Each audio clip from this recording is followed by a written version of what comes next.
Good morning, everybody, and welcome to this meeting of the Metro Inner Development Assessment Panel.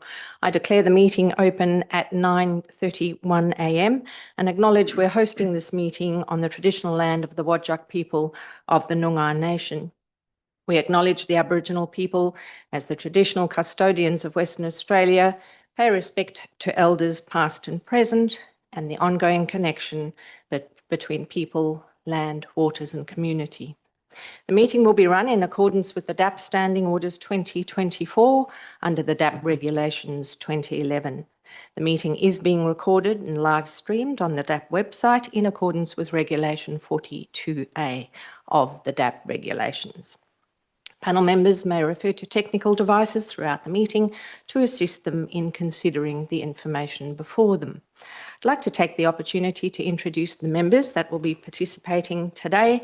My name is Dale Page. I'm the presiding member today. To my right is Francesca Lefanti, Deputy Presiding Member. To my left, Clayton Hyam, Specialist Member. Councillor Daniel Lim, our City of Melville member, and Councillor Glynis Barber, City of Melville member. Welcome to you all. Item 2 is apologies. We have an apology from Councillor Matthew Woodall. Item 3, noting of minutes. Minutes of all previous meetings are contained on our DAP website. Moving on to Part B of the agenda, City of Melville. Item 1, declaration of due consideration. Panel members need to have considered all the documentation contained within Part B of the agenda and the Part B related information, noting that an R13 direction response was published on the 7th of October. Could I please confirm by a show of hands that members have considered all information? Thank you. Item 2, disclosures of interest. I have received a disclosure of impartiality interest from Councillor Lim, as Councillor Lim said he was at a council meeting where questions were raised by the public and answered in relation to this application. Councillor Barber, you at the same meeting? Yes, Dale, I would like to put in an impartiality conflict of interest as well. Sure, thank you for that. I also believe the councillors received a briefing from the Director of Planning on the items. I just would like to check with the councillors, given the other 3 panel members were not present at that briefing, what was the nature of the briefing? Was it just to bring you up to speed on the facts of the application? Could you just confirm that for me, please? Yes, I think largely that was for me, Madam Chair, because I was a late inclusion to the panel and the Director of Planning felt I needed to be brought up to speed purely on the facts of the case. Thank you, Councillor. For the benefit of others in attendance or watching the meeting online, there is a standing declaration of interest that if an agenda item has been considered at a council meeting or dealt with via questions at a council meeting, the local government DAP members acknowledge that they are not bound by any previous decisions or resolution of the local government, and that they undertake to exercise independent judgment in relation to the matters before them. On that basis, both council members can participate and vote on the relevant items. I haven't received any other declarations. Do any other members wish to raise any declaration? No. No? Excellent. Thank you. We're now meant to move on to item 3 on our agenda, which is our Form 1 application, which will deal with the childcare premises. But I'm mindful that our Form 1 application today is complex. It's going to take us a while. So I would like to move a procedural motion to change the order of proceedings to deal with the Form 2 item first. Do I have a seconder to change the order of proceedings? Thank you. Seconded, Member Lefanti. Could I go to the vote on that, please? All those in favour? Carried unanimously. Thank you. We will therefore move to Part 4 of our agenda, which is our Form 2 DAP application today. Item 4.1, number 36, 38 and 38A, Waddle Road, and number 125 and 167 Stock Road and 391 Canning Highway, Palmyra. 6-storey plus basement, mixed-use development, DAP number 23/02 413. We have one presenter on this item today, Matthew Kane from Planning Solutions. Is Matthew here? Come forward, please. Matthew, I remind you, in accordance with our standing orders, your presentation is limited to 3 minutes. We've read all the written documentation that you have provided, so I encourage you to focus on the key points you wish to get across in that 3 minutes, and I will call you to time when you reach your time. Your time starts when you are ready.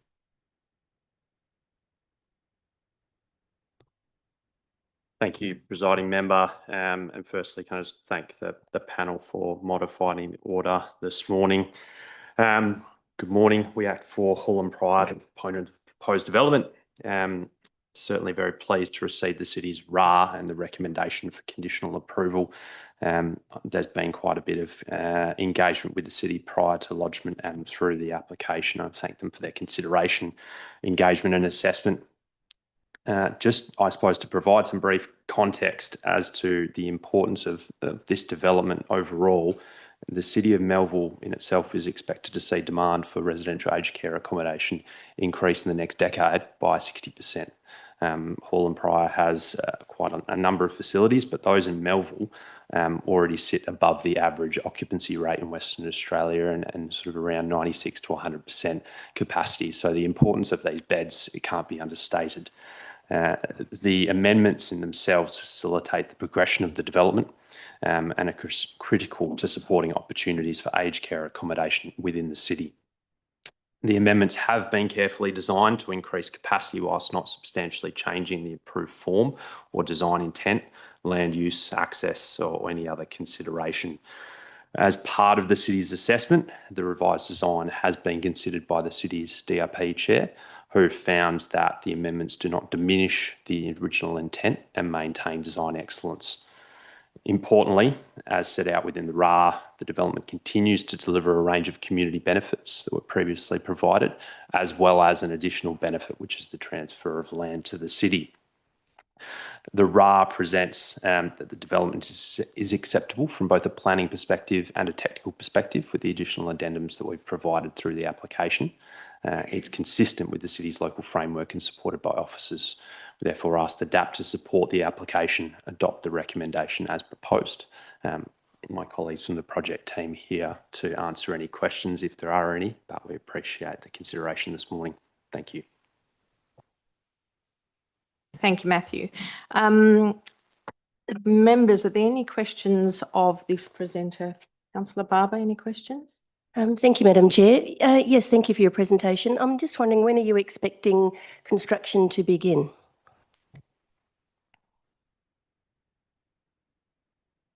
We're currently expecting construction late next year.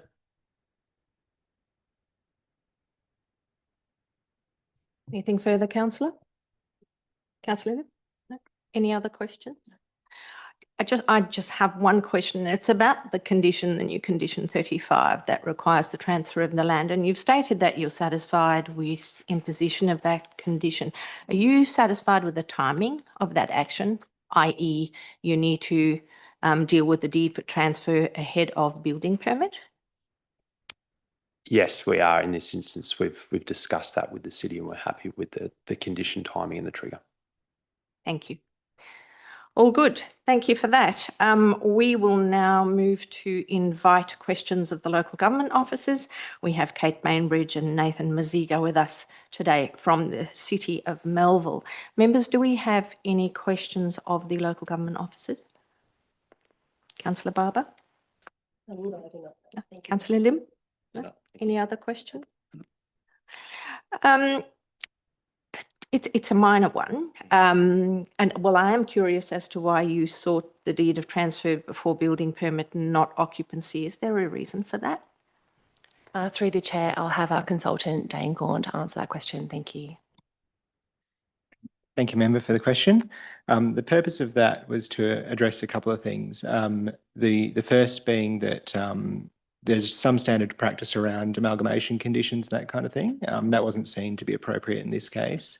And we felt that it was important to capture the community benefit prior to development occurring to lock that in exchange for the additional development being recommended for approval. It also facilitates the amalgamation of the lot prior to the building being constructed, which will provide a smoother process for the building permit and coordination of services and that kind of thing. Okay, thank you for that. And then one other minor thing, there's a comment at the top of page 16 of the report, or page 427 of the agenda, that the independent living unit residents are unlikely to own vehicles. Now, I note that there's adequate parking anyway, but could I just ask you to comment on that, please? Thank you, Member, for the question. And I might, it might be more prudent to pass that on to the applicant, but I'll have a go in this stage. So the parking methodology, for the assessment for the parking methodology is consistent with the original application.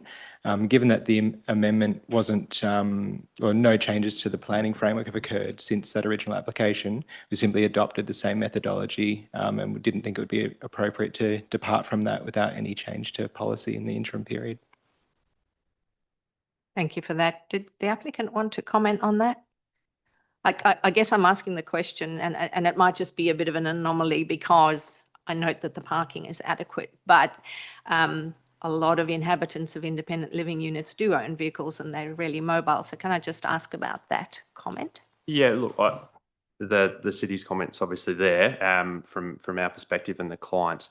There is adequate parking within the facility and bays have been provided for both ILU and the residential facility. Primarily, staff will be the major user of parking, but there is an opportunity, I suppose, if there was someone who needed a bay for care service or otherwise to acquire a bay. But generally, there's a mix of both users who have bays and don't.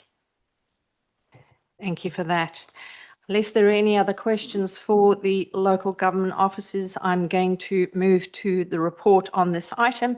And the report is recommending approval of the amendments, subject to changes to a couple of the conditions and introduction of a new condition. Can I seek a mover and seconder for the recommendation in the report? Does anyone wish to move? Moved, Member Hyam. Does anyone wish to second? Member Lafanti. Member Hyam, do you wish to speak? Thank you, Presiding Member. I note the previous approval and the matters raised by the community at that time. They're largely the same issues being raised in this amendment to the proposed development.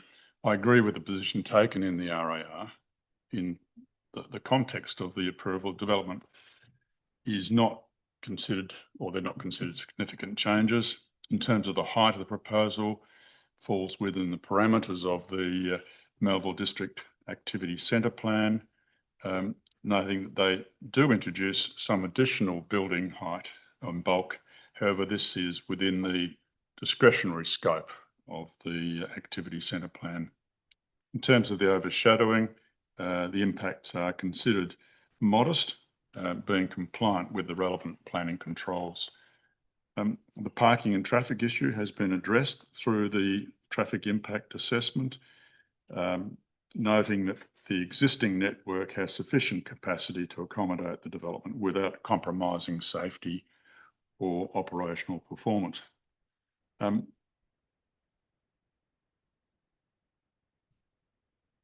It's a good design supported by the design review panel, providing good transition to the adjacent developments. Also note the proposed land transfer agreement and the benefits for the city and the community. So I'm happy to exercise the proposed discretions and support the amended development as recommended. Thank you. Member Lafanti, a seconder. Do you wish to speak? Thank you. I support this proposal. From my perspective, the modifications, which is what I'll speak to, are consistent with the planning framework, as has already been indicated in relation to the Melville Activity Centre and its associated provisions. There were some consideration of concerns in relation to this matter, but I'm satisfied that the design, as noted by the DRP chair, who has confirmed that the additional floor level associated with the independent living units does not result in excessive building bulk and the design and design excellence. As has already been indicated, overshadowing is largely compliant and it's contained within the development. And as far as I'm concerned, the the height variation that is being sought is consistent with the planning framework, appropriate with the development that's been approved, and therefore is acceptable on this site. Thank you, Member Lafanti. Does any other member wish to speak for or against the proposal? No? All right, I'll speak briefly. I'm satisfied that in the context of the scale and floor area of the proposal that was previously approved by the DAP, the amendments being proposed and the extra floor area being added do fall within the scope of a Form 2 application. I note this was challenged through some of the submissions on the proposal, but I think it's important to point out for the benefit of those who raised the concerns that in this case, I don't think it makes a difference. The proposal has been assessed and reported very thoroughly as though it was a Form 1 application. It was advertised for longer than necessary for a Form 2, and this panel will take the same matters into consideration as if it was a Form 1. There may have been a hope that if it was a Form 1, there could be a second bite at the cherry of some of the aspects of the development that had been previously approved and that are not the subject of this application. But in reviewing this report and the previous report, my opinion would have been no different on the proposal.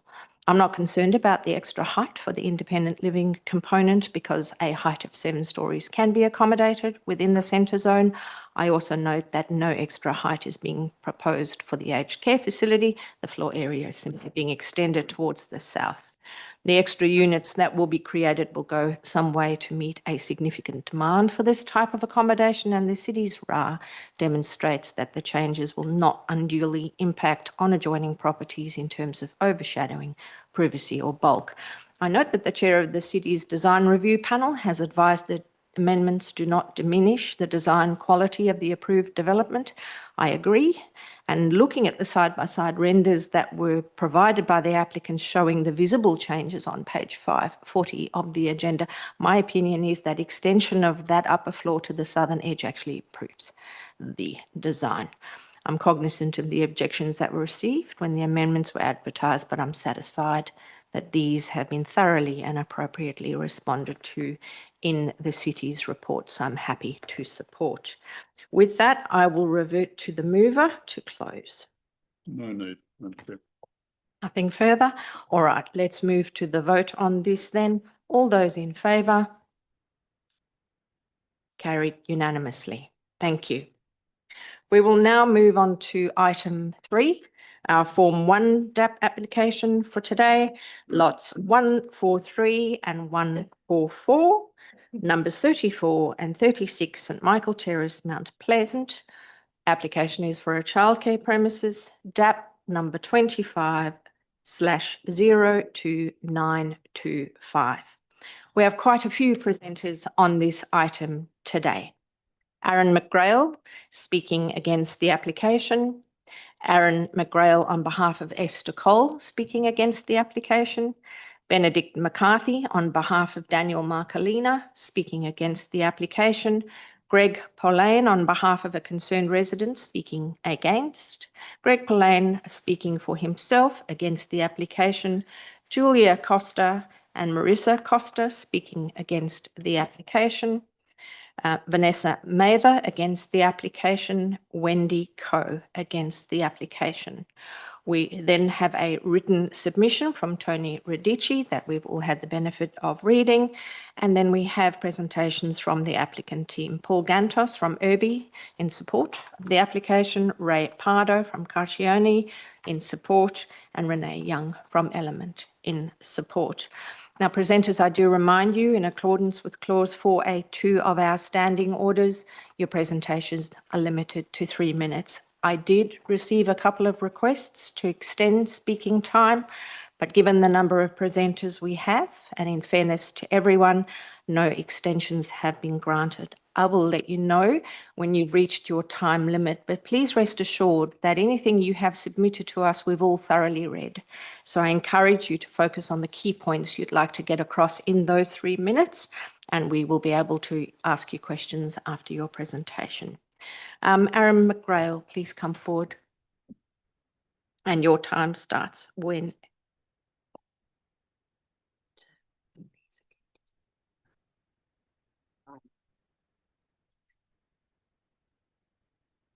Just bear with me a second while they fix your mic. Sorry, just to clarify, is this for Esther's submission? Okay. Unfortunately, Esther could not attend. She's currently in Portugal, but based on her thorough submission, I trust all understand the concerns on losing the most significant and beneficial tree on the site that this development would require.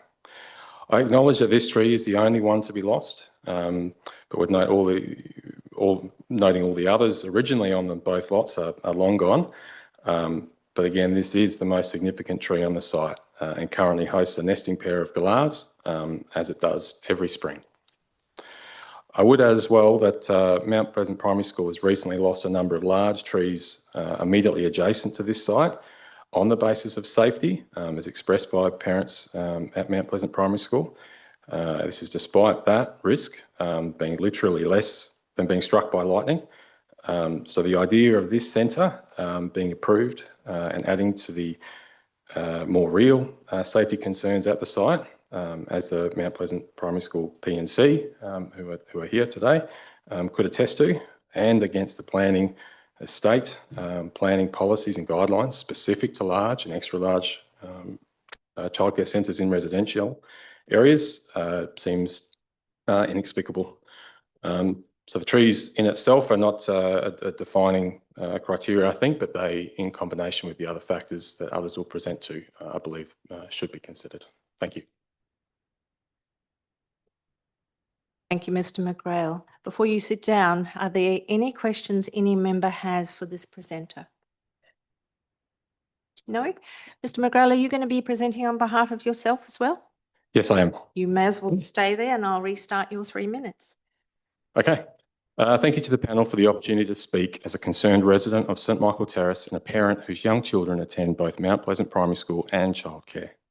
The section of St Michael Terrace and Queens Road impacted is a street of two modes, either being the very quiet streets you would expect for a narrow access streets in a low density residential area, or the busy and congested streets it becomes when trying to accommodate school drop off and pick up, with the photos shared showing the on-street and illegal parking that chokes it to a single lane, with children having to navigate a single footpath on St Michael's Terrace with the crossover and busy intersection to reach the busiest corner of school, where kindy, pre-primary and year one children are located.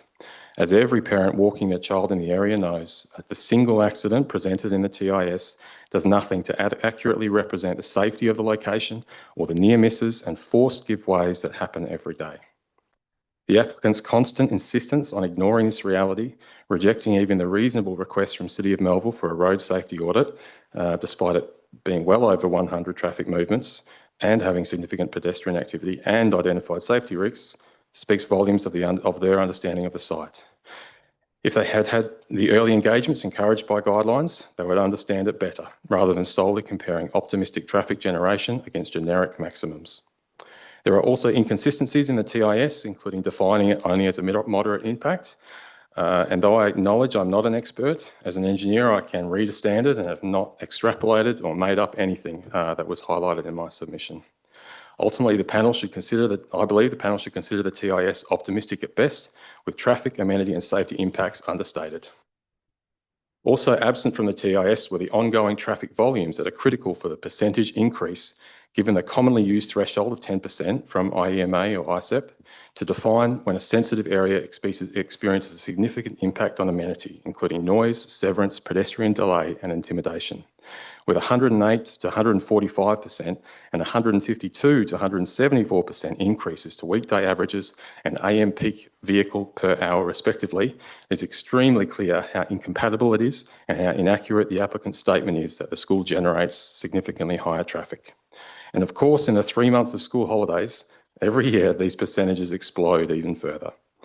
As referenced by the applicant, an access road's intent is to provide access to abutting properties with amenity, safety and aesthetic impact aspects having priority over vehicle movement function. And that is even before acknowledging the roads at this site as the narrowest, quietest and lowest order access roads. I also shared deficiencies on the site parking, including its tandem bays, quantity and access height, meaning it's without doubt that it will create significant long duration street parking to further impact amenity and traffic. I encourage the panel members to disregard statements from the applicant, including that access roads are commonly used for childcare centres. You're at time, Mr McGrail. Can I ask you to wrap up, please? Absolutely. That this centre is moderate scale and the traffic generated is well below thresholds, 92 versus 100, and instead follow the applicable guidelines and policies that clearly define this centre as incompatible with the location because of safety, traffic and amenity impacts. Thank you for your time. Thank you, Mr McGrail. Are there any questions of this presenter? Councillor Lim. Thank you, Madam Chair. Just based on experience, I'm assuming you live around the area. Can you just sort of give a bit of background on what I guess the traffic looks like in the morning during the weekday? Thank you. Yeah, if it was possible to bring up my submission, you'll see in the photos there. But you will have cars parked along St Michael's Terrace and Queen's Road, all the way back down to past where the entrance is defined for this development. That turns, yeah, I think it's the second. Next one. Next page.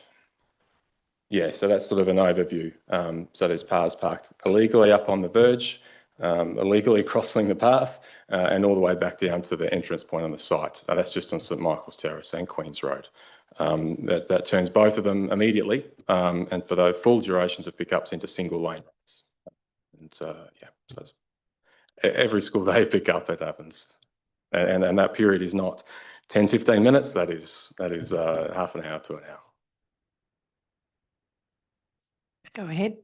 Thank you, Madam Chair. So I guess could you narrow down the timing on when I guess that traffic occurs? I know you said between half an hour to 1 hour. Yeah, so the traffic will start to build and people will start parking there from 8 a.m. And then with school drop off, through to 8:45, it's effectively through to all but 9 a.m. in the mornings. And with school pickup at 2:45, it's sort of at quarter past 20 past 2. You'll see the cars building up there again, and then they will, people staying for after school. It'll drop, but there's still cars there present, through to 4 p.m. Yes, yeah. Councillor Barber. Thank you, Madam Chair. Thank you for your presentation. I'm quite concerned about safety, and you've highlighted that in your deputation. So what are the key aspects that you think this development will attribute very unsafe conditions? Yeah, some of the other presentations will talk to them specifically, but one of the main ones is St Michael's Terrace is already a narrow access road. It has a single footpath on the side, and that this crossover will have 300 at best, 300, more likely 400 plus cars crossing that every day. So these are children that are going to that corner, that specific corner of Mount Pleasant Primary School, that are the 4-year-olds, 5-year-olds, 6-year-olds, and every parent does their best to keep a hold of their children, but children run off. It's concerning. We deal with that now and have concerns. Crossing that road, you don't cross that road without, generous parents sort of stopping and telling you to give way, and, poor communications at that point equal the near misses that happen and more horrible things that fortunately haven't happened. But I don't want that to, disguise the fact that it isn't there.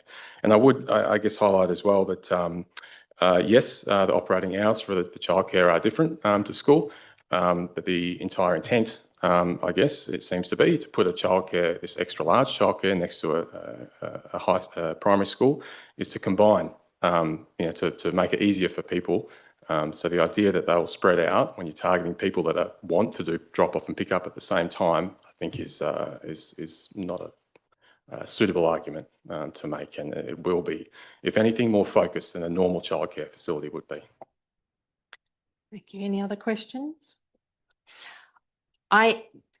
Your submission was very detailed and it was very technical. Just out of interest, are you a traffic engineer?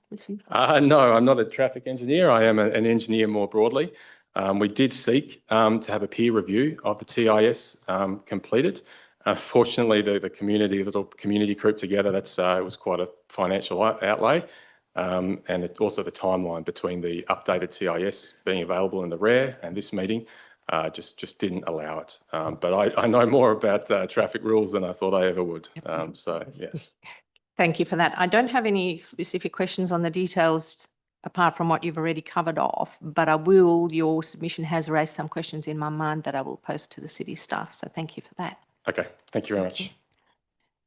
Benedict McCarthy, just in the nick of time. I was going to push you to the bottom of the list, but you made it. Thank you. Yeah, and my apologies. I went to the city instead. So Oh, good. Your 3 traffic minutes was start. kind to me. Oh, good. Yes, look, I've been brought on board to assist as a planning consultant with his series of objections. So I'll be as brief as I can. Good morning, all. As discussed in the R, the proposed development is not in line with various local and state guidelines, which we have demonstrated in multiple submissions. Additionally, we heavily question the suitability of the developer's responses to the numerous local and state guideline non-compliances, namely Melville's Local Planning Policy 1.12, locations, preferred site characteristics, well served by footpaths, dual access paths and public transport, not compliant. Locations, preferred site characteristics, located on local distributor roads, not compliant. With reference to the revised draft position statement on childcare premises, childcare centres be appropriately located and designed to ensure the safety and health of children, not compliant given the impact on the local primary school. To support small and medium childcare premises and residential zones, compatible with and do not have unreasonable impact upon the amenity, significantly not compliant. Support co-location of small, medium, large or extra large premises on compatible government reserves and commercial mixed use and similar type zones, not compliant, noting that the proposed centre is not co-located with the Mount Pleasant Primary School. In line with WAPC policy, this policy can be considered seriously entertained by a decision maker, being the DAP, the body itself. Additionally, since the draft position statement has been published in April 2025, it has already been cited for decisions made by the DAP, namely DAP 242688 in South Perth. It is also important to highlight at this point that the precedents from previous DAP determination on similar centres, namely they don't exist or have been rejected, and highlight the inaccuracy in responses from the developer stating that there is an unmet need, community need for additional childcare centres in this location. Extrapolating on that, there are currently 11 childcare centres with 607 places within 2 kilometres of the proposed site. Of these, 8 currently have vacancies, which begs the question why a very large 113 childcare centre is even required. Across the City of Melville, we've done a complete assessment of all childcare centres. Of the 1,962 places available at 35 centres, with an additional 768 places across 9 facilities either under construction or approved to be built. This centre being proposed would be the largest in the City of Melville. There are no other centres any size located on low-density R20 land within the City of Melville. There are only 7 childcare centres of equivalent or larger size in the entire Perth metro area, and there are no extra large centres in the inner metro area located solely on low access roads such as this site. There are also no large centres located solely on low access roads in residential land. There's not even a significant precedence for locating small and medium centres on low order access roads. You're at time, so I'm going to ask you to wrap up. Okay. It should be not mistaken that we are not against childcare centres in the City of Melville. However, there needs to be appropriately located, of which this one is not. Given the abundance of alternative and better locations on better roads and the availability of existing or other centres under construction, there is no demonstrable need for DAP to deviate from previous planning policies and guidelines on suitable locations and approve this development. Thank you. Thank you very much. Are there any questions of this presenter? Councillor Lim. Yeah, thank you, Madam Chair. Thank you for the detailed analysis. I have read through it, so it's a very well researched, report. Can I ask where would be your source for these reports? Thank you. A lot of them are available through the City of Melville website in terms of where the childcare centres are available. There was also basically just a lot of trolling, online trolling, basically going through Google Maps. Childcare Registration Board as well has a listing as well. We also spoke independently directly to a lot of the childcare centre operators themselves in the City of Melville and within that 2 kilometre radius. Yes. Yeah, so Yeah, thanks for that. So just want to clarify, you were saying that this would be the largest childcare centre in Access Road, and you compared that with the, with councils outside of City of Melville. And I think on top of the list was somewhere in Belmont Avenue. Do you know the sort of the square meterage of that? Not off the top of my head, no, sorry. Okay, No. all good, thank you. I do know that there is one larger one in the City of Melville. It's currently being built on Preston Point Road in Adelaide. That's for 130. That used to be an old church site. I think that's around 4,000 square metres. And Preston Point Road is obviously a local distributor road, so it receives quite a bit more traffic. But other than that, there's nothing even close to this site on a small local distributor road in a low density area. Councillor Barber. Thank you, Madam Chair. Thank you, Mr McCarthy, for your presentation. You mentioned that there are 11 centres close by to the proposed development, and you said that 8 had vacancies. Yes. Have you got the percentage of vacancies? Not on me. I would like to have had that. Look, it's generally from, and this is speaking with the operators, it's generally between around about 15 to 30% as a vacancy rate. There's a couple of new ones that have opened, particularly on Kearns Crescent in Ardross. They are probably sitting around about 60% occupancy at the moment. And then I think that's a centre of around about 50 children. And then there's another one, Risley Street, which has only been open probably about 18 months, and that's sitting at around about 60% as well. So we're not talking about 5-10% vacancy. They're generally quite significant. For a childcare centre, and I do a lot of childcare development as well, so I'm very au fait with how the numbers stack up. Generally, you need between 55 to 65% occupancy for a childcare centre to actually start making money and break even. So it's a very, very fine line. So if you're hovering down around that level, you're sort of starting to run at a bit of a loss. So they are encouraging to try and get as many children into these centres as possible. So there is the ability for any shortage in the area to use what facilities already exist. Anything further? Any other member? Member Hyam. Mr McCarthy, you suggesting that this site is not a suitable site regardless of the size of the childcare centre? In other words, if it came down to a large centre below 100? Look, that is a very good question. It'd be hard to put a finger on the number that would be suitable. We would think, look, we know that childcare is critical from an employment point of view. The way that Australia is running at the moment, we need as many people in the employment as possible. That includes mothers and fathers as well. So the need for childcare is certainly there. Something more suitable of low impact would probably be in the vicinity of maybe 80 or less. But again, then whether or not it's financially viable for the operator, I don't really know. But they are expensive to build and very expensive to run. So there has to strike that balance. Our main concern is the impact it's going to have, given it is the local roads. They're quite small, only single footpath. And it's not to say that all the kids going to the primary school will also have siblings who are going to the childcare, and there would be that simpatico between the two. Could quite possibly be that they're actually not related, so you're actually doubling the amount of traffic in that area, which is already quite busy. Any other questions? I just wanted to check your understanding, Mr McCarthy, generally for planning decision makers, because we have to deal with things on their planning merits. Yep. We're generally not able to take into account when making a decision whether or not there is a need or not for that particular business, whether it's a coffee shop or a petrol station or childcare. I just wanted you to check your understanding that we're a little hamstrung on the issue of need. Do you understand that? I completely understand. Yeah, commercial understanding has not really come into these sort of decisions. My only concern that I'd say further to that would be if this were to be approved at 113, 180, whatever it might be, and it is built, our concern would be that it would become a white elephant. After 2 or 3 years, it's no longer viable, and then you've got this building sitting there which can't be used. So that is our long-term concern as well from an urban blight perspective. Thank you. Thank you very much. Greg Pillane, please come forward. Mr. Pillane, are you going to be speaking on behalf of yourself first or somebody else first? No, the concerned resident first, please. Sure, go ahead. I'm here to express the concerns of a mum who cares deeply about this matter, so deeply that she would find it too emotional to address the panel directly. She and her 2 children live on St Michael Terrace and go to Mount Pleasant Primary School.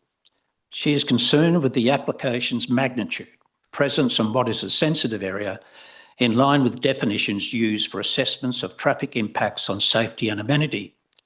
She wishes to provide some context and insight into how we experience life living on St Michael's Terrace in order to understand the very real detrimental and disproportionate impact this application would have on safety, traffic and amenity. During school holidays, St Michael Terrace is a quiet, peaceful street. It provides respite from the traversing street movements during school term. This extra large childcare application, if approved, will be a large commercial for-profit business that operates continuously. That is, it won't stop for 3 months of school holidays each year. On an average school day, more than 50 young children, parents and carers use the single footpath on the same side as the application to walk, run and ride from school. There is no safe alternative option to cross over and walk safely onto the other side of the road, St Michael Terrace. Morning school drop-off starts as early as 8 a.m. and in the afternoons, the peak remains whilst children and parents stay, play and chat at school or participate in after-school activities or OSH club. Many of the children who walk or ride on our street are 4, 5, 6 years of age, given their classroom locations on the northeast corner. They are often excited and energetic, running or riding ahead along the path. The path is lined with parked cars, some of which are parked illegally. At peak times, St Michael Terrace and even Queen's Road is reduced to a single lane traffic and reduced visibility as cars navigate the intersection. It is precarious, and the children riding independently, unsurprisingly, choose to ride on the path, dinging their bells for pedestrians to move aside as they pass. To add an extra large childcare, having 400 cars crossing to get in and out of the underground car park, cutting across this footpath, in our environment and context, is truly concerning and frankly unimaginable. These primary school children are young and have not yet developed sufficient safety awareness to navigate increased traffic comings and goings generated by the application. To learn, the application also seeks to eradicate a cherished, mature rose gum tree and place many large bins on our road 3 times a week. Mr. Pillane, you're at time, so I'm going to ask you to wrap up. Is significantly concerning and detrimental to amenity. Thank you. Thank you very much. Please stay right where you are. Do any members have questions on this presentation? My question, you may not be able to answer. Oh, thank you, it's on. You may or may not be able to answer it. Thank you for your comments in relation to the impact. I'm sorry, I can't hear you. Sorry, thank you for your conversation for impact on students walking and riding to school. Do you know from the person that wrote this report, or are you aware in your discussions you may have had with them, whether they had any additional comments about the school movement of traffic, which, as we've been indicated in the material we have, as well as from presenters today, there's quite concentrated times of school traffic in the morning and the afternoon. Have you got any comments to make in relation to the applicant's information that talks about a broader spread of demand times to the site, which are in peak periods slightly different from the school period times? Do you have any comments in relation to the concerns that were raised about student movement, walking, riding at the school drop-off and pick-up time? I do indeed, because as a resident at number 30B and retired, I see a lot of the traffic situation and the children's situation on that street on a regular daily basis. The applicants claim that the clients will be staggered in their delivery and pickup of children, in our opinion, is an absolute nonsense. Why else would it be opening at 6:30 and closing at 6:30?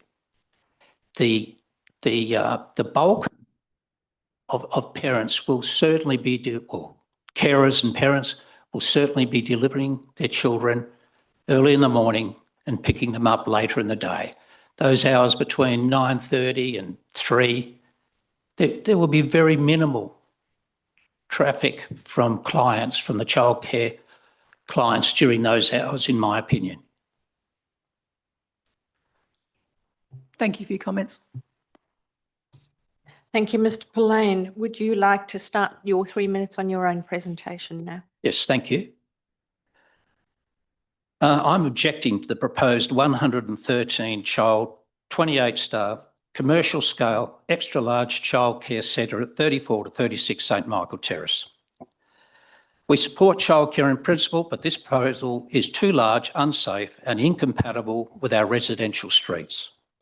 The proposal clashes with numerous existing planning regulations and recommendations, as mentioned by our earlier speaker, Ben. St Michael Terrace is a narrow access street, which has been mentioned many times, no parking bays, single pedestrian footpath. The 113 children, 28 staff will introduce hundreds of additional vehicle movements daily, morning and afternoon. St Michael Terrace footpath is directly crossed by the proposed car park entry and exits and is a major hazard. Construction, 18 to 24 months, I guess, plus operation phase, 52 weeks per year, will equal permanent safety issues and long-term construction disruption to the street. Sorry. Waste, noise and amenity, 10 large bins at the last nominational count. I think it's been reduced now, but going to much larger bins. 3 bi-weekly collections, odour, hygiene and truck safety issues. Waste bins on St Michael Terrace footpath will pose a permanent obstruction and danger for children. 6:30 a.m. to 6:30 p.m. operation, constant traffic and noise incompatible with R20 zoning.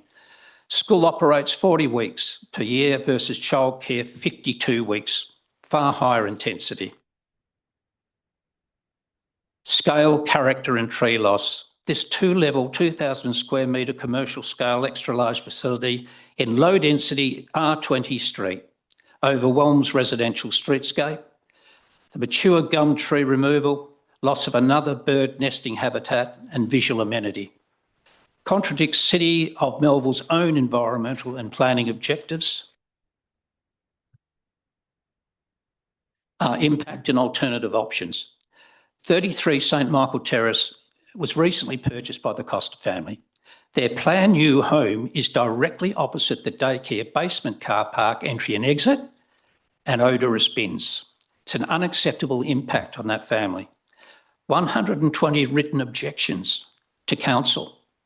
150 plus signature petition from local residents almost seems ignored. An alternative proposal by relocating the car park entry exits to Queen's Road will not resolve the traffic and safety issues that both proposals will impose on the Queen's Road St Michael Terrace intersection at the school. Conclusion. Could I ask you to wrap up? Thank you. Yeah. We request DAP to refuse this current proposal.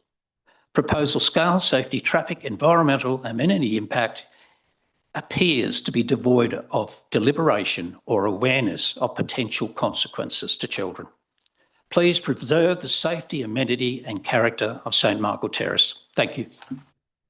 Thank you, Mr. Pillane. Are there any questions of this presenter?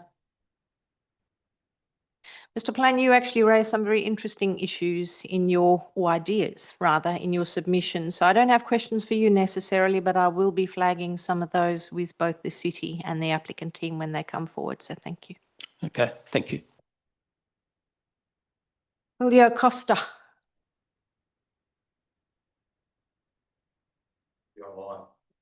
Online.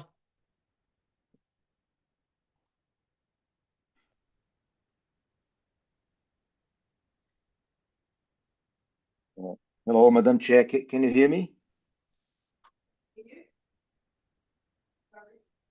Can you hear me? We can hear you, Mr. Costa. Okay. Sorry, I'm speaking from remotely from overseas because I had a trip that I could not change. So thank you for the opportunity to speak. and for your commitment to listening to the residents. This means a lot, a great deal to us. My name is Julio Costa. I'm speaking remotely. As I said, my wife Marissa is there in person. We've lived in Perth for over 20 years and proudly became Australian citizens. From the beginning, we have built our lives around this area. Our children and grandchildren participate with us in the plans for the future.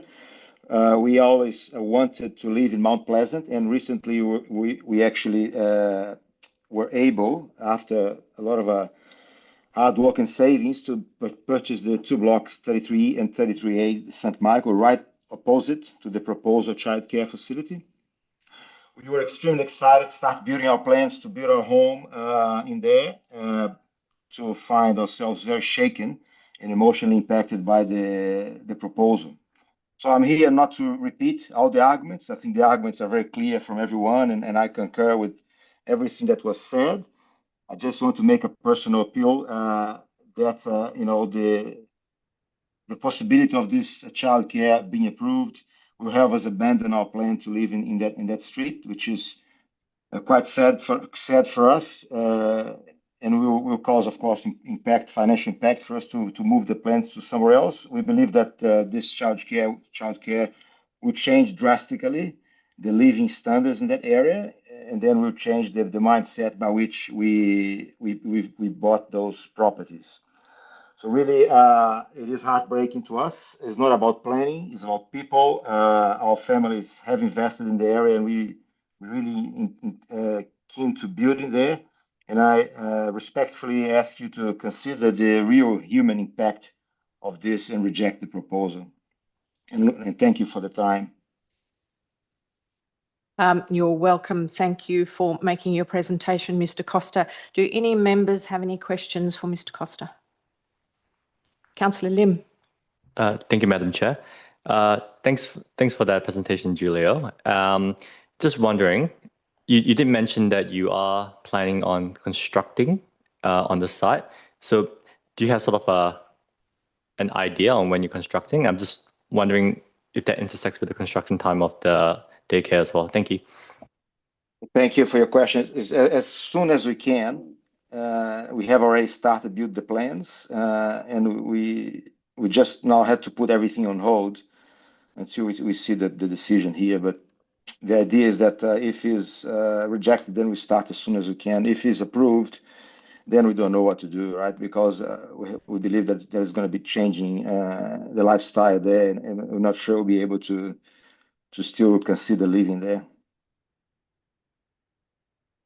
Thank you. Go ahead, Councillor. Thank you, Madam Chair. So, Julio, just wondering, so your plans to sort of hold back or to reconsider construction, is that sort of a personal choice, or was that recommended by, I guess, advisors or building construction specialists? No, Thank you. no. My wife is there in person, and she's very emotionally impacted by this. It is a personal decision that we've been in the area. I've been making friends with our neighbors in there, and we can quite clearly see the traffic already present, as everyone has already stated, and we can see the impact that's currently present. We accepted that impact when we bought the land, but the childcare facility will increase that so much that we made the personal decision that if that goes ahead, most likely we're not going to consider building there, right? So it's going to be changing our plans, and that's why it's so heartbreaking for us, because we already imagine ourselves living and making friendships in the area. Thank you. Any other questions for this presenter? Thank you, Mr. Costa. Marissa Costa. Now, I noticed your submission is very much the same in a written sense. Are you still happy to come and present? Please come forward.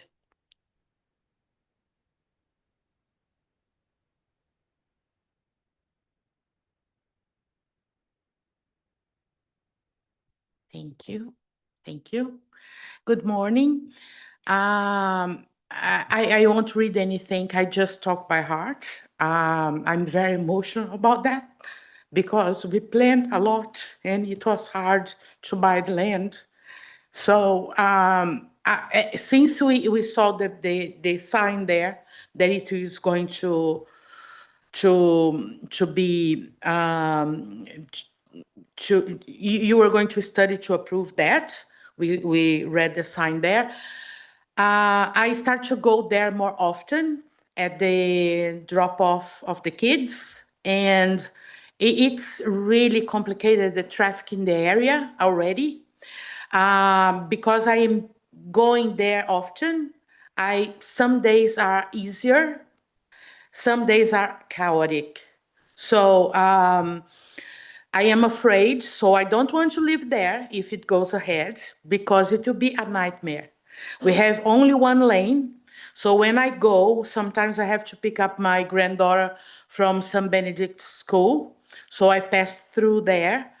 And it's really busy, it's chaotic. And last day, the last thing I saw was a car coming in the direction of the school at St. Michael, and he was really quick.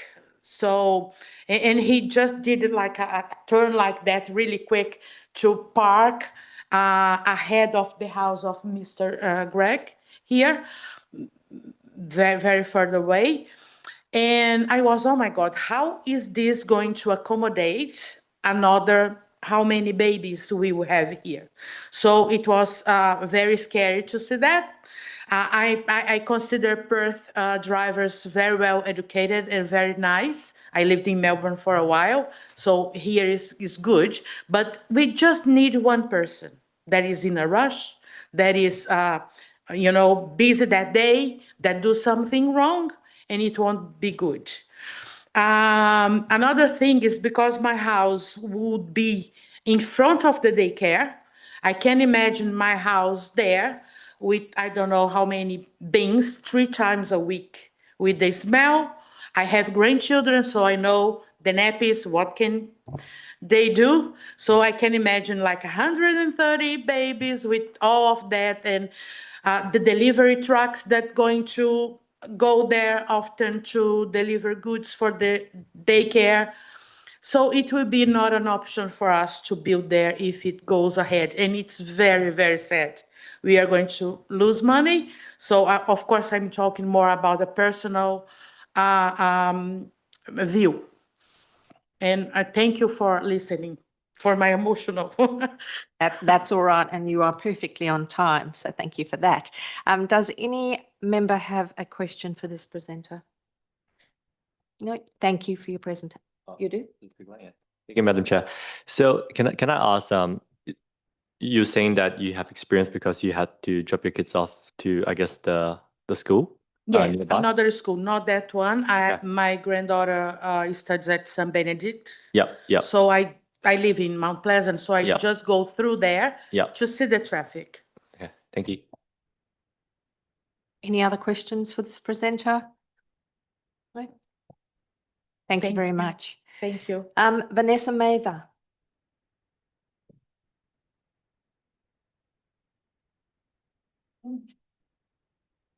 Good morning. My objection to the development stems, among other things, from my concern about the destruction of the rose gum tree, a significant mature tree on land that would result if the childcare development were to proceed. I do not consider that this should be allowed to happen, and you do not approve the proposed application. I have lived in St. Michael Terrace for 36 plus years and have seen many changes that affect our environment and our amenity. The older houses have been demolished, the land cleared of all vegetation and subdivided into 2 or more smaller blocks of land that have increasingly larger houses built on them, leaving little or no room for trees and shrubs. We not only have a serious reduction in the tree canopy in gardens, our local street trees are stressed and dying as a result of our increasingly hotter summers. Whilst the City of Melville is planting street trees, it will take many years for them to grow sufficiently to help mitigate the consequences of climate change. Further, the proliferation of polyphagous shothole borer and the resultant loss of mature trees makes it even more important to retain and nurture those trees that we have. The diminishing tree canopy has affected the local wildlife. It used to be common to see rainbow bee-eater birds and red-capped parrots in our gardens. Owls are becoming a rarity. The trees on 34 and 36 St Michael Terrace provide food, shelter and nesting for the local wildlife, and a pair of galahs are currently nesting in the rose gum. Trees should be considered an essential infrastructure. They are essential to our physical and mental well-being and the local wildlife, and should be valued and nurtured, not raised. The rose gum tree was planted long before I moved into the area. We cannot inspire our children to cherish their surroundings if we adopt a scorched earth policy, and we, the community and the wildlife, would be the poorer for the loss. It is for these reasons and those raised by my fellow objectors that I submit that the application for development of the childcare centre be refused. I've also been asked by the Mount Pleasant Primary School PCC to read a bit from their letter. I'm just going to flag you only have 30 seconds left, so I'd ask you to do that pretty quickly. Okay. While we continue to work on safety improvements, we are concerned that increased traffic from the proposed development, particularly with the daycare driveway located so close to the corner, will further heighten risks to our students, and that the safety improvements we have been considering may not be sufficient. As a school, we actively encourage walking, riding and scooting to and from the school.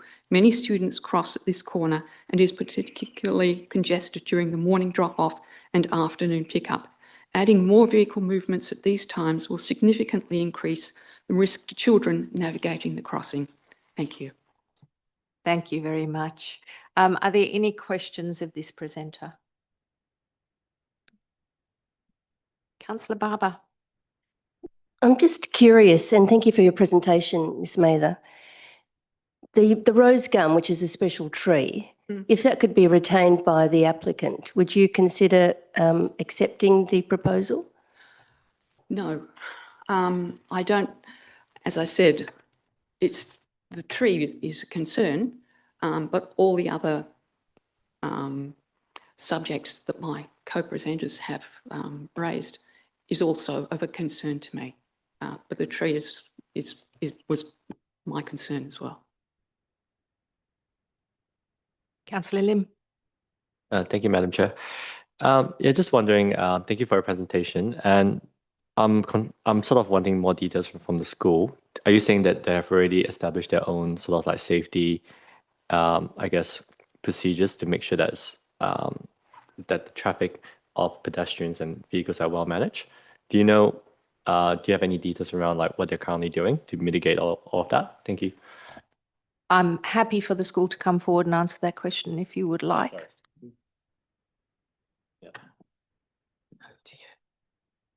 Hi, sorry, can you repeat the question? Yeah, so what are you currently doing as a school to help with the management of traffic, so of vehicles and pedestrians coming into the school? So are you sort of like what is the school currently doing right now to manage traffic? Thank you. What's being done now to manage the traffic? Yes, thank you. Yeah, the PNC are currently working with the council to come up with some safety. We've sent quite numerous letters to the council about this and have been working with the council. We are coming up with proposals for safety of the children at the particular crossing, which is the St Michael's and Queen's Road area, which, as has been discussed, is a one-way street during those hours. And, you know, we have kids at Osh Club after school, which goes till 5:30 as well. So the safety of those children. We are working on these safety concerns, but with the daycare there being there and all the extra children having to use, or parents, traffic, etc., we're still working on those issues. But mostly the parents have come to the PNC with their concerns about the safety of the children, which we are trying to work with the council on this, but we haven't had a response. There is a follow-up question. Thank you. I do have a question, and as you represent or part of the school, you may know this. Do you know what actions the school takes to manage the current concerns that have been raised today and in the submissions about parent parking? A number of presenters talked about parking on the verge, parking on the intersection in a way that was dangerous, impacting the children's walking through the area. Do you know if the school has almost controls on that, or they have any sort of staffing that assists with the management of the flow of traffic as it relates to school pickup? I know some schools do. Does the school do something like that? Because most people have already expressed concerns about the impact of the school, and particularly in this location, the concentration of parking on footpath, on road. Does the school do any controls in that space? Okay, so during our last meeting at the P&C, we did discuss this. We do have a teacher or deputy principal that does go out to try and manage the traffic. We've also come up with, I've also offered to go out because we have people parking on verges as in disabled parking spaces, which are there for, you know, people without CROD stickers. I've offered to my services to go and volunteer to try and stop people parking on verges, etc. The council do come along sometimes and fine people from doing that because residents do report this a lot. So a lot of tickets get, but that doesn't stop people from parking there. So we are trying to come up with other ways of doing this, and one would be having some parents out there with high vis telling people not to park where they shouldn't be parking. I mean, it's congested anyway, so there is nowhere to park, else to park. But I mean, they should be parking illegally. I understand that. And thank you for that. And the comment you've talked about, the sort of going out of sight, like a warden kind of activity. Do you know what the school response has been from the parents? Have they been supportive of the concerns and themselves managing their parking behaviours? Because from what I heard, I'm understanding you're meaning it's parents of the school that are picking up their children and doing that illegal parking you're referring to. That's what I understood from what you've just said. Yeah, sorry, I didn't hear the last bit of that. I suppose my question is, what response have you received from parents about their parking behaviours or parking in the manner that you've described in this area? So from the parents, we've received a lot of complaints from parents about other parents parking illegally, and I understand. I mean, the parents that do that, we haven't spoken to or received a response from, but that is an issue that the P&C are currently working on, and we want to work with those parents to try and work out, obviously, a safer way to do this, because that's adding to the problem. Does that make sense? Thank you. Member Hyam. Just as a follow-up, you mentioned about staff or members of the P&C going out in high vis and trying to manage that situation. Yeah. Do they have any authority to go out on the street and do that? We don't have any authority to do that. I guess no. So that's something we need to discuss further. But there is a teacher out there on the school premises, not on, that they're there for the kids' safety, basically, to make sure that there is a drop-off, like a kiss and drive. Parents park in the kiss and drive and they shouldn't be. We need to move them along, but we obviously don't have any authority to do that. But that is a suggestion that was made at a meeting, which we still need more discussion about. But yeah, no, that's something we don't have authority to do, but we're trying to think of ways to deal with this problem, because it is a big problem. Thank you very much. Thank you. Thank you for letting me speak. Thanks. Wendy Coe.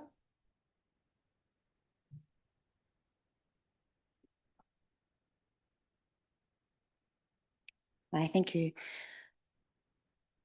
I'm strongly objecting to the proposed daycare centre at 34 and 36 St Michael Terrace in Mount Pleasant. Sorry, we're struggling to hear you. Could you just lift the mic a little bit and speak closer to it? That better? Thanks. While I support the need for quality childcare in our community, this proposal is simply the wrong fit for this location, and it raises serious concerns regarding safety, amenity and planning compliance. First and most urgently, traffic and safety, as everyone else has brought up. St Michael Terrace is a narrow street with no parking lanes and a single footpath. It is classified as an access road, not a neighbourhood connector or distributor road, and it is not designed to carry the volume of traffic that a daycare centre would generate. According to WAPC's Livable Neighbourhood Policy, this road type is an access street D and therefore unsuitable for high traffic developments like childcare centres. This alone should disqualify the proposal, we feel.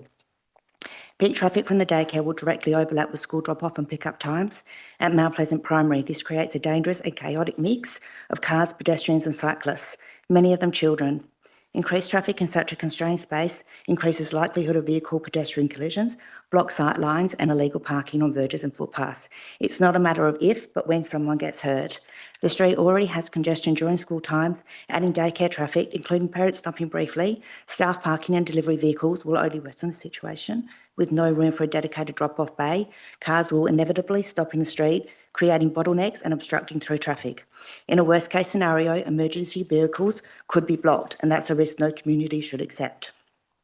It's a quiet, low-density residential area. The constant comings and goings of staff and families, along with multiple car door slams, conversations and movement at the front of the site, will cause persistent noise and disruption throughout the day. Unlike a school which has structured hours, daycares operate early in the morning until early evening, extending the impact beyond traditional school times. The sound of children playing while joyful and melioration becomes a significant disturbance when concentrated, repeated daily and combined with traffic-related noise and increased activity. This will reduce the peaceful enjoyment of our homes, especially those working from home, parents with young children and retirees. The removal of mature trees form part of the established streetscape. Character and loss cannot be justified for a development that is clearly in the wrong location. The proposal also fails to meet several key points under local planning. It is not well served by dual access paths or public transport. It is on an access road, not a distributor road, and it is not co-located with a school or compatible community facility.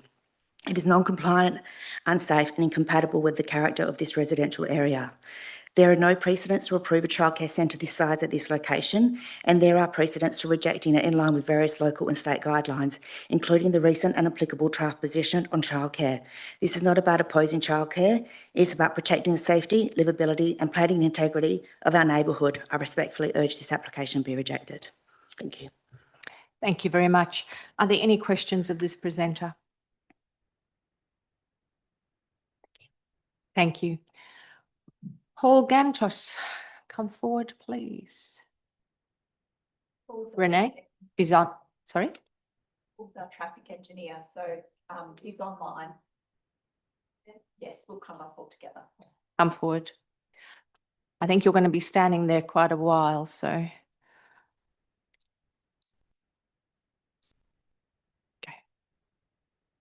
All right, grab a seat, and I believe Paul is online.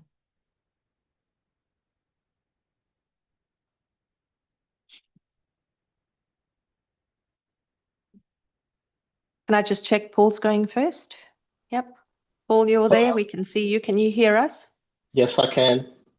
Great. Your time starts when you are ready. Sure. Good morning, presiding member and panel members. My name is Paul Gantis, Managing Director of Irby Consulting. I would like to respond directly to the traffic, access and waste issues raised in the recent advice from the community and the city. The city acknowledges that the local road network can accommodate the forecast traffic volumes and that the parking design fully complies with Australian standards. Our assessment shows that the development will generate moderate traffic volumes, which is appropriate for an access road environment. The site is bound by roads on two sides, and there is a school on the opposite side of the road, which, as you've heard today, generates far greater and more concentrated traffic. There's a neighbourhood centre close by to the east, which demonstrates that this area already accommodates a mix of land uses and functions as a small community hub rather than a purely residential area. Now, the city's road safety audit policy applies only to projects that involve permanent changes to the public road network. This development does not modify the external road network and does not trigger the need for a road safety audit. All parking is expected to be contained within the site, and the car park is designed for safe operation with sufficient turning space, separate internal paths for walking, and dedicated staff and visitor parking. In regards to waste management, we confirm that waste management can be further refined to address the city's concerns. We can amend the waste management plan to use 360-litre bins, and this would allow waste collection to be reduced to only twice a week. And I've just done those calculations yesterday and confirmed that the bin store doesn't need to be modified to accommodate that revised scheme. So in conclusion, our technical assessment confirms that the surrounding road network and parking provision are more than adequate. There's no safety, capacity, or functional issues triggered by the development, and the development does not trigger the need for a road safety audit. And waste management can be refined with larger capacity bins to reduce the collection frequency. I respectfully request that the panel support the proposal and remove condition 22 that requires the road safety audit. Thank you, and happy to take questions. Thank you, panel members. Do we have questions for Mr. Gantus? I have quite a few, so I will. Member I was Ryan. expecting that. Thank you. Mr. Gantos, your calculations, your assessment of this is based on theory, and it seems to me that you haven't taken into consideration the way the traffic works now and the way parents park at the school and the narrowing of both streets. Can you comment on that, please? Yeah, I can certainly comment on that. And a lot of the deputations I've heard today, what residents are saying is very consistent with residents in general that live near schools. And I've actually worked on a lot of school projects as well. So we've been engaged in different, mostly private schools, and basically to resolve or try to reduce the impacts in terms of the traffic. And usually for schools, the worst time is more in the afternoon, because in the morning, the drop-off, it works a bit more efficiently and quicker, because people, they just turn up, they drop off their child at school and drive away. So generally, the worst time for school traffic is in the afternoon, and a lot of that comes from, unfortunately, the parent behaviour, and some parents want to turn up before the school day ends just to secure a parking space close to the school. So it becomes a bit of a competitive activity, the school pickup. And so we've been engaged to work with different schools on these issues, and we try to encourage mode shift. So where you have schools that have a heavy driver mode share, you see a lot of the queuing, and I've attended many schools during the afternoon pickup, and all of the sites I've been to, the traffic usually clears within 20 minutes. I've actually worked on a childcare centre development in Baldivis, where the childcare centre was actually built within a school car park. And this was a private school, so they wanted to build a childcare centre, I guess, to connect. And then as those children age, they move into the school next door. And yeah, part of that project, we had to consider interaction of school traffic and childcare centre traffic. So this is something that we have observed in other locations. It is unfortunate, and I guess there is a flip side to it. When you have that heavy congestion at the school pickup time, it actually slows down traffic. So people do drive slower just because there's a lot of activity happening. That's something we've observed at all schools.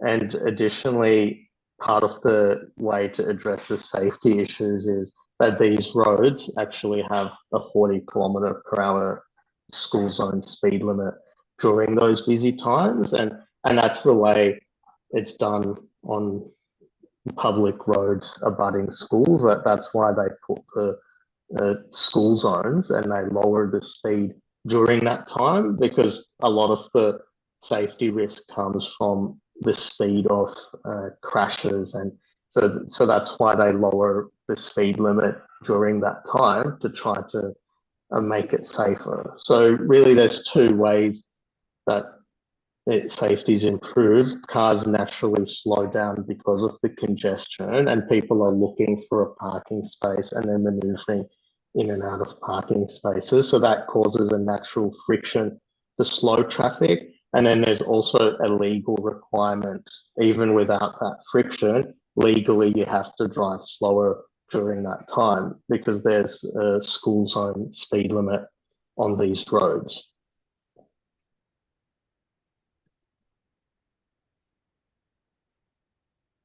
Mr. Gantos, I'm not sure that really answered my question in terms of your calculations and whether you really take into consideration the chaos that's there already. Do you think the childcare centre traffic is just simply going to add to that chaos? Well, I wouldn't say adding. I don't know what your definition of chaos is. That it's not a technical, but in terms of parking impacts on external residents and streets, no, because we've done the analysis. It's not just based on rates, but we analyze how much traffic comes in, and we do a probability analysis for how many pickup drop-off bays are required, and that's covered in our report. So that's how we try to minimize external impact, is we make sure that there's enough pickup drop-off spaces inside the childcare centre. So based on our analysis, there's no street parking required even during the peak time. So there are going to be cars driving on the road, but we can't deny that.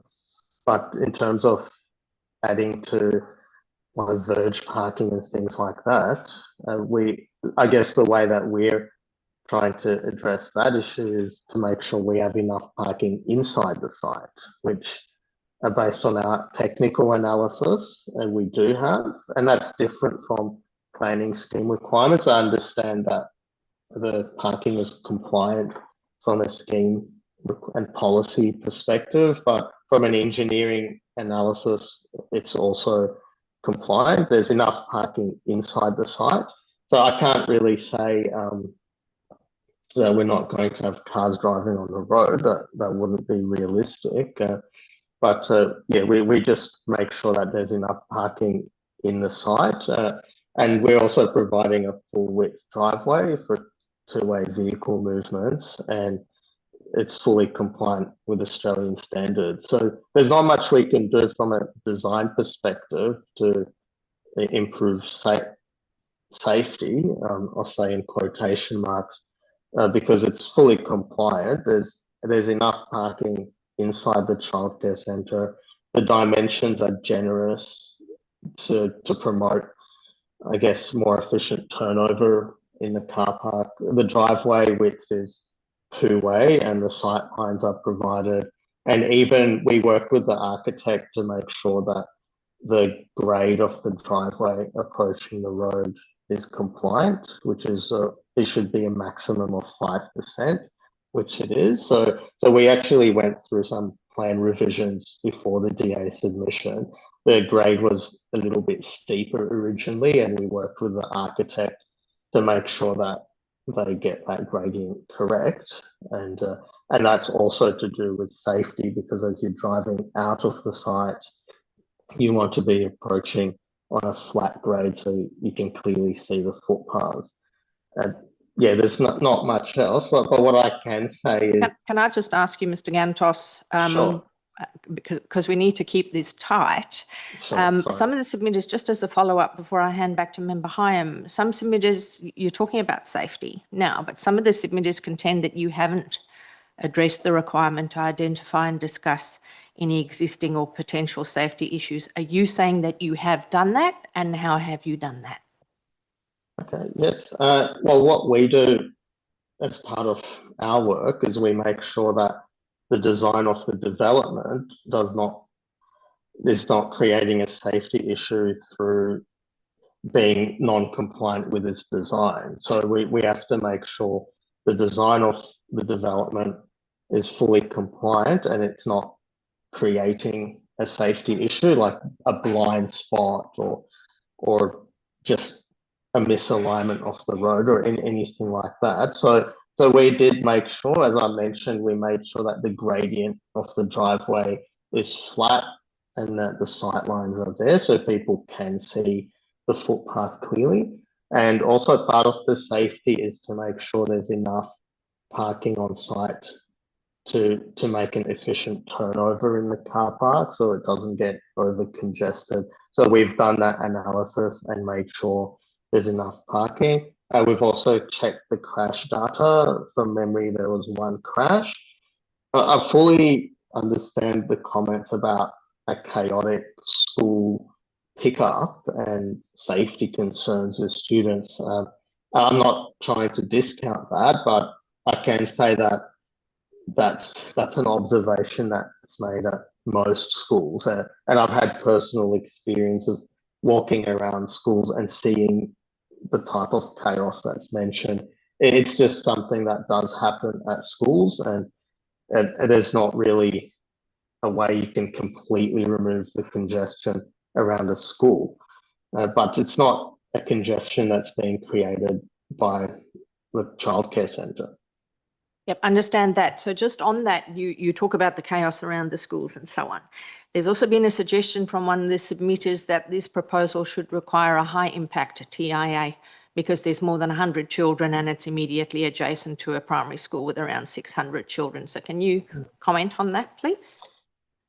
Yeah, certainly. We're guided by WAPC guidelines in terms of the level of reporting. So when we refer to those guidelines, it's a standardized, fair and equitable way to assess reporting requirements. And it covers all types of developments, not just childcare centres. And in those WAPC guidelines, they have traffic volume thresholds. And so the threshold for what we call a moderate traffic impact is between 10 vehicles per hour and 100 vehicles per hour. And the childcare centre, it's the traffic for that development is within that band. And what you do, if the scale was reduced, it would still be within that same band.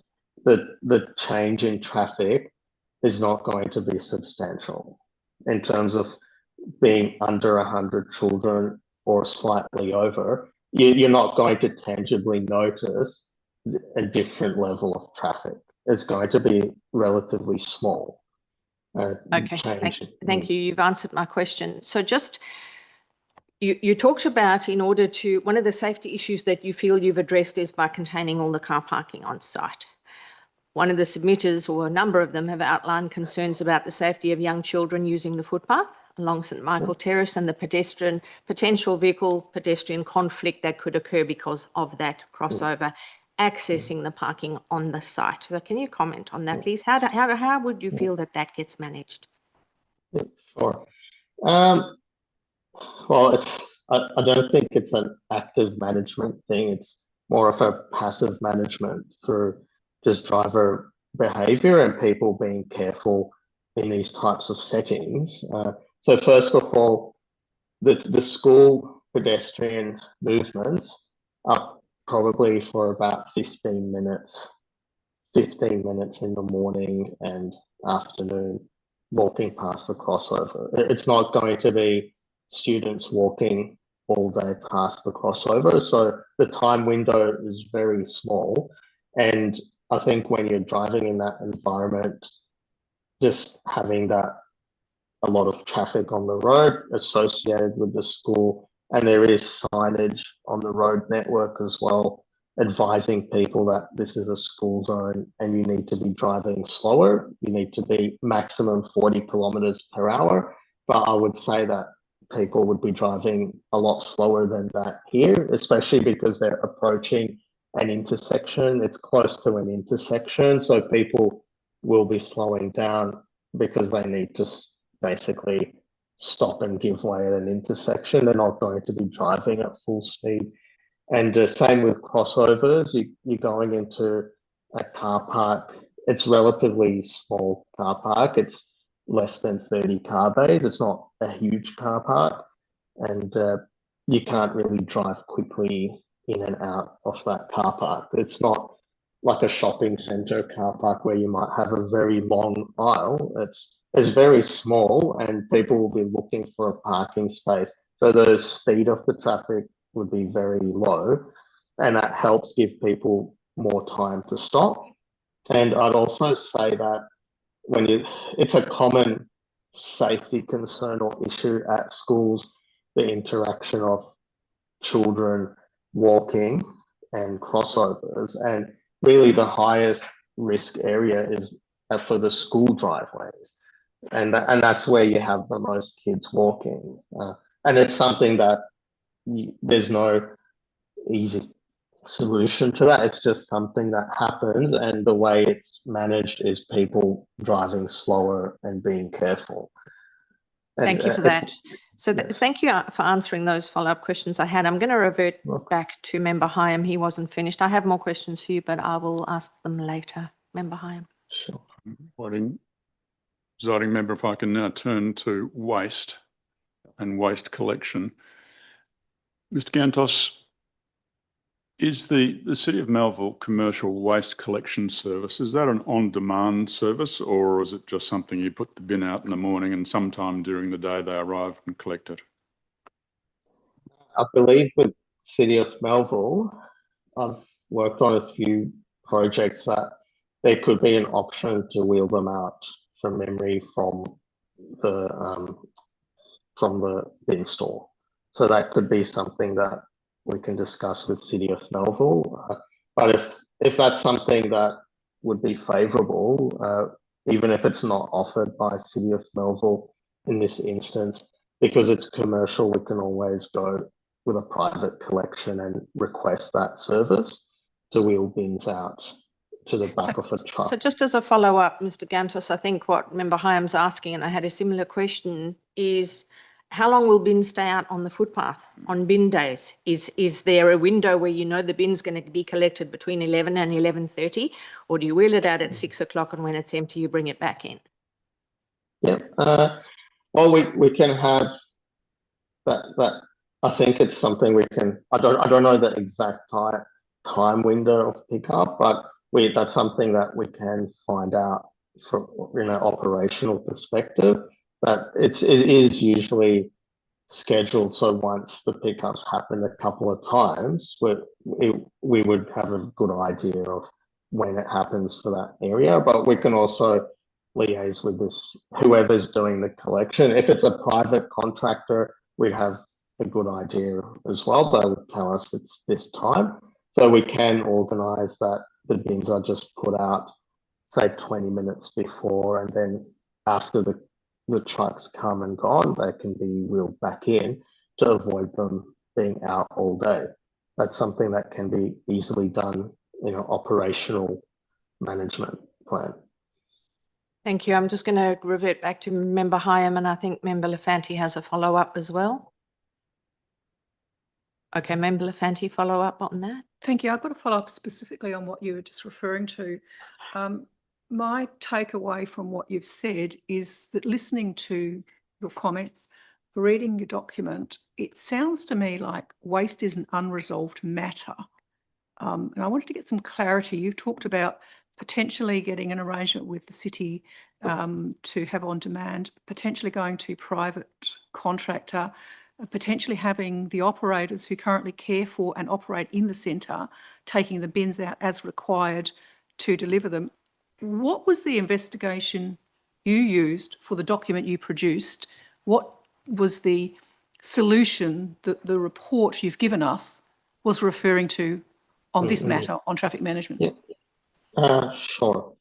So we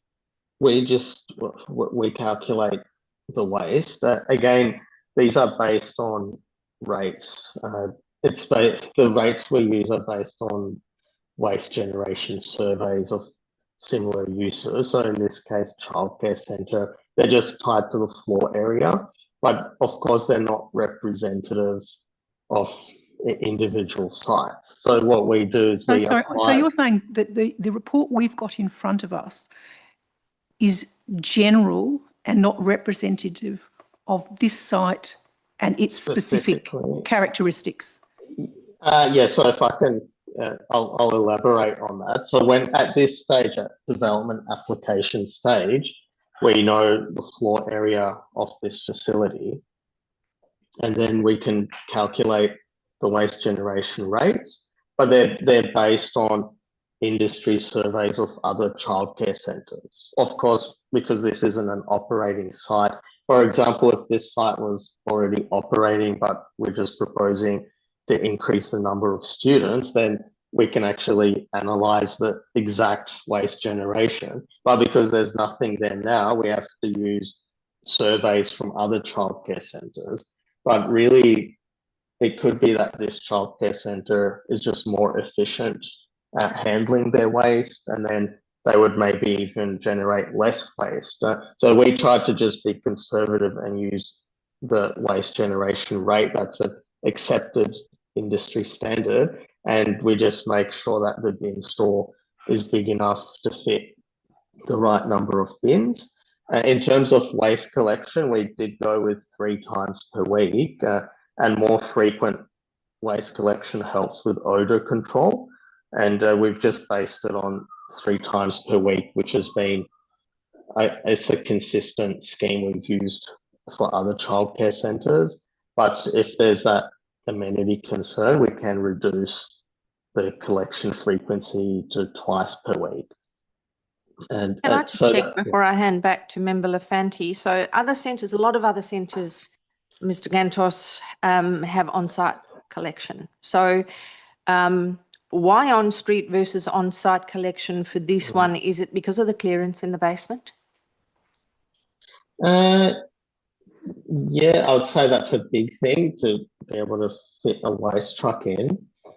And yeah, it's not just the height clearance, but also trying to reduce the, I guess, reversing movements of trucks, because it's really having a childcare centre car park relatively small. It's harder for trucks to turn around inside there to go forward in and forward out. So some of the childcare centres I've worked on recently that had the truck reversing from the road and into the car park. So there was one in Rockingham I did last month that it was on a small loop road, and so we just had the truck reversing into the driveway and into the car park. It's just easier if we can have the truck reversing in, but sometimes it's not looked on favourably. So we've gone with the on-street collection. But yeah, there's an option that we can say, if it's outside of peak hours, we can have the bins just wheeled out from the bin store into the back of the truck, that it can be done on street, potentially. Thank you. So that's something we can look at. Thank you. Member Lafanti. Thank you. I have some questions about your traffic distribution data. My question relates to, is this a generic modelling in terms of the traffic distribution, peak periods, etc.? And how does that, or does it include specific to the site, which is directly opposite a school, and and a common shared peak period that might align with both school and childcare? Could you speak about the modelling distribution and where your data came from to draw the conclusions you have in your document about peak periods? And also number of vehicles associated with those peak distributions. Sure. Okay. It's in a similar fashion to waste. For traffic engineering, we do have what we call trip generation manuals, and those manuals are commonly referred to for all sorts of developments to estimate the traffic. And one advantage of using the trip generation manuals is you do get more consistent reporting across a range of consultants, number one. And number two, local government and other authorities are more likely to accept the analysis as being unbiased. If otherwise, if we're doing for what we call first principles analysis, that would introduce assumptions on our end, and sometimes that may be questioned in terms of, are these assumptions objective? So what we've done is we used an independent trip generation manual. In this case, originally we used RTA New South Wales, which is actually quoted in WAPC guidelines as a legitimate reference. Then the city actually requested that we use an updated rate, so now it's called Transport for New South Wales 2024. So these rates have been updated just last year, and we were specifically asked to use that manual and those trip rates to do our analysis. And we have been now using them for other sites as well because they are the latest. It's only just last year been published. So that's the rate that we've used. So it's an independent trip generation manual, and those figures are based on surveys of childcare centre sites. A follow-up in relation to that, I am familiar with the general manuals for trip generation, but I'm also very familiar that developments also apply assumptions, which they then seek to support for variations based on the unique elements associated with the site and the surrounding areas. So my question goes again back to, you didn't clarify for me whether or not the trip generations and the model that you've given us in this report had any reference to the existing movements associated with the school, particularly a shared pickup, and what impact that might have in your trip generation numbers and concentration at any peak period. Did you do that analysis for this document? And if not, why not? Sure. No, I didn't do the analysis. And one of the reasons is because it's actually more conservative. I've assessed it as standalone centre using those trip rates, and the trip rates are associated with the number of children at the centre. So it's not based on floor area, based on number of children. And I guess the reason is if I wanted to take account of the school, then we would have what we call as cross trade, and it would actually reduce the traffic generation of the childcare centre, because we would be saying that parents park on the street to pick up their child at school, and then they would just walk and pick up their child from the childcare centre because they're not going to drive from the school to the childcare centre. Could the same occur that parents would park at the childcare centre and walk to the school? Why would it only be parking at school and walking to childcare in that response you've just provided? Yeah. I'm not going to say it's impossible.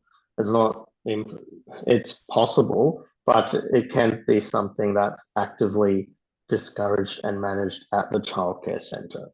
And part of what we do is we actually recommend that the pickup drop-off bays have time limit signage on them, because we do want them to work for their intended purpose. We don't want people parking and just staying in there, especially during the peak times. So I'll just check my report if I think we usually recommend that there's a time period where there should be some parking management signage. Yeah, so what I've said is recommended that the 9 exclusive pickup drop-off bays have time restriction signage, P10 minutes, installed Monday to Friday, 8 a.m. to 9:30 a.m. and 3 p.m. to 6 p.m. And if the 10 minutes is not working, that can be reduced to 5 minutes. So that's something that we recommend. So we've set aside 9 bays just for pickup drop-off, which we've calculated is enough for the childcare centre. And then those 9 bays, we put in our report they should have a time restriction sign to stop people from just parking, because it's not just maybe You've answered the question, Mr. Gantis. Sorry. Thank you. My final question relates to on-site servicing. Your report indicates that on-site servicing for a centre of this scale is not required, and you've used material that I'm assuming has been provided to you, that essentially people are going to drive vehicles and bring all the supplies to the site by vehicles. Could you speak to that, and how is that is that the basis on which you calculated that? Was you were advised it, or was there any engineering and traffic evaluation about this type of activity and its expected or modelled servicing requirement? Or is this purely based on what you've been advised by the applicant in relation to how they believe they will manage the servicing of the site and the deliveries? Sure. It's based from experience, just working on very many childcare centre sites. It's very rare. In the last 5 years, I've only worked on one childcare centre which had a small loading bay, and I've worked on probably over 50 childcare centres in the last 5 years, and none of them have provided a loading bay. So it's just something that also comes with just experience of working on these projects, and I get a feel for what's generally provided at childcare centres in terms of parking and bicycle facilities and loading bays. I just haven't seen them. If it's something that is usually provided at childcare centres, and then I notice that this one it's not provided, I would definitely have flagged it. And so the way we address the servicing is we just recommend that the smaller size vehicles are used, like transit vans, things like that, to do their deliveries. But if it comes back to the childcare operator. If they had a need for a larger vehicle, then that should be a specification provided to the architects for a specific tenant. But in terms of general childcare centres, I very rarely have seen loading bays myself. Thank you, Mr. Gantos. Any other questions? No? Other members' questions? Councillor Barber? Thank you very much, Madam Chair. Thank you for your presentation, Mr. Gantos. You gave an example of Baldivis childcare near the Baldivis Primary School. Did was an access road had to be crossed to go to the childcare centre, or was it co-located on the same block? It's located on the same site, but it was open to members of the general public, so it wasn't restricted to school parents only. It was just it was operating commercially, but they did have a set number of spaces that were reserved only for school parents, but not all of them. So there was some element of public use. It probably wasn't the best example here because they have to cross a road between you have to cross a busy road, local access road between the school and the childcare. I'm just following on from the deliveries, and you mentioned how the grade had to be changed to go into the development proposal. It was a steep grade, but you brought the grade up. But that effectively has made the roof lower so that the larger vehicles can't get in. Would you agree with that? And so the reality of that is because they can't get under the building now, in all likelihood, is that they will stop on the road and further creating more congestion on the Grade D access road. What's your comments to that? Yeah, happy to provide comments. I just wanted to clarify, when you say vehicles can't get in, do you mean trucks or cars? Yeah, you made the comment that deliveries could occur from small vans, but in my experience, Woolworths and those delivery trucks are not small vans. They're typical trucks that do deliveries in residential areas, and they're not going to go into the 2.2 metre high height that is designed in this particular development. And my suggestion to you is, and I'd like to get your opinion, is the likelihood is that they're not going to enter. We don't have a loading bay, and so that they will park on the street and further exacerbate congestion. Yeah, thanks for that. Happy to respond. In terms of overhead height clearance, we've actually done a vertical clearance check, and we've done that for what we call B99 vehicles. And B99 vehicles cover delivery vans. So like Ford, I think they're called Ford Transit and other vans like that. So it's the largest vehicle that's not a truck, basically. So we've done the height clearance check for that and provided it to the city. And along with that, we checked the gradient to make sure there's no scraping, which we already knew there wouldn't be because it's a shallow grade.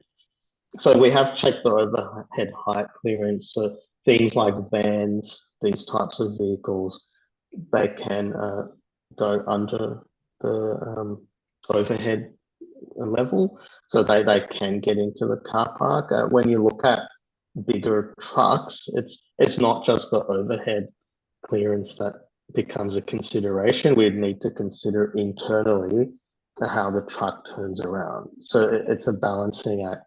There are big columns in the car park, so we need to keep an eye out for those, and you need to have a space for the truck to reverse and turn around in the site.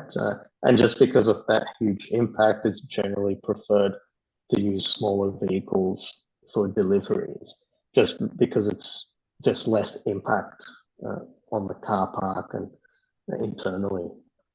Thank you, Mr. Gantos.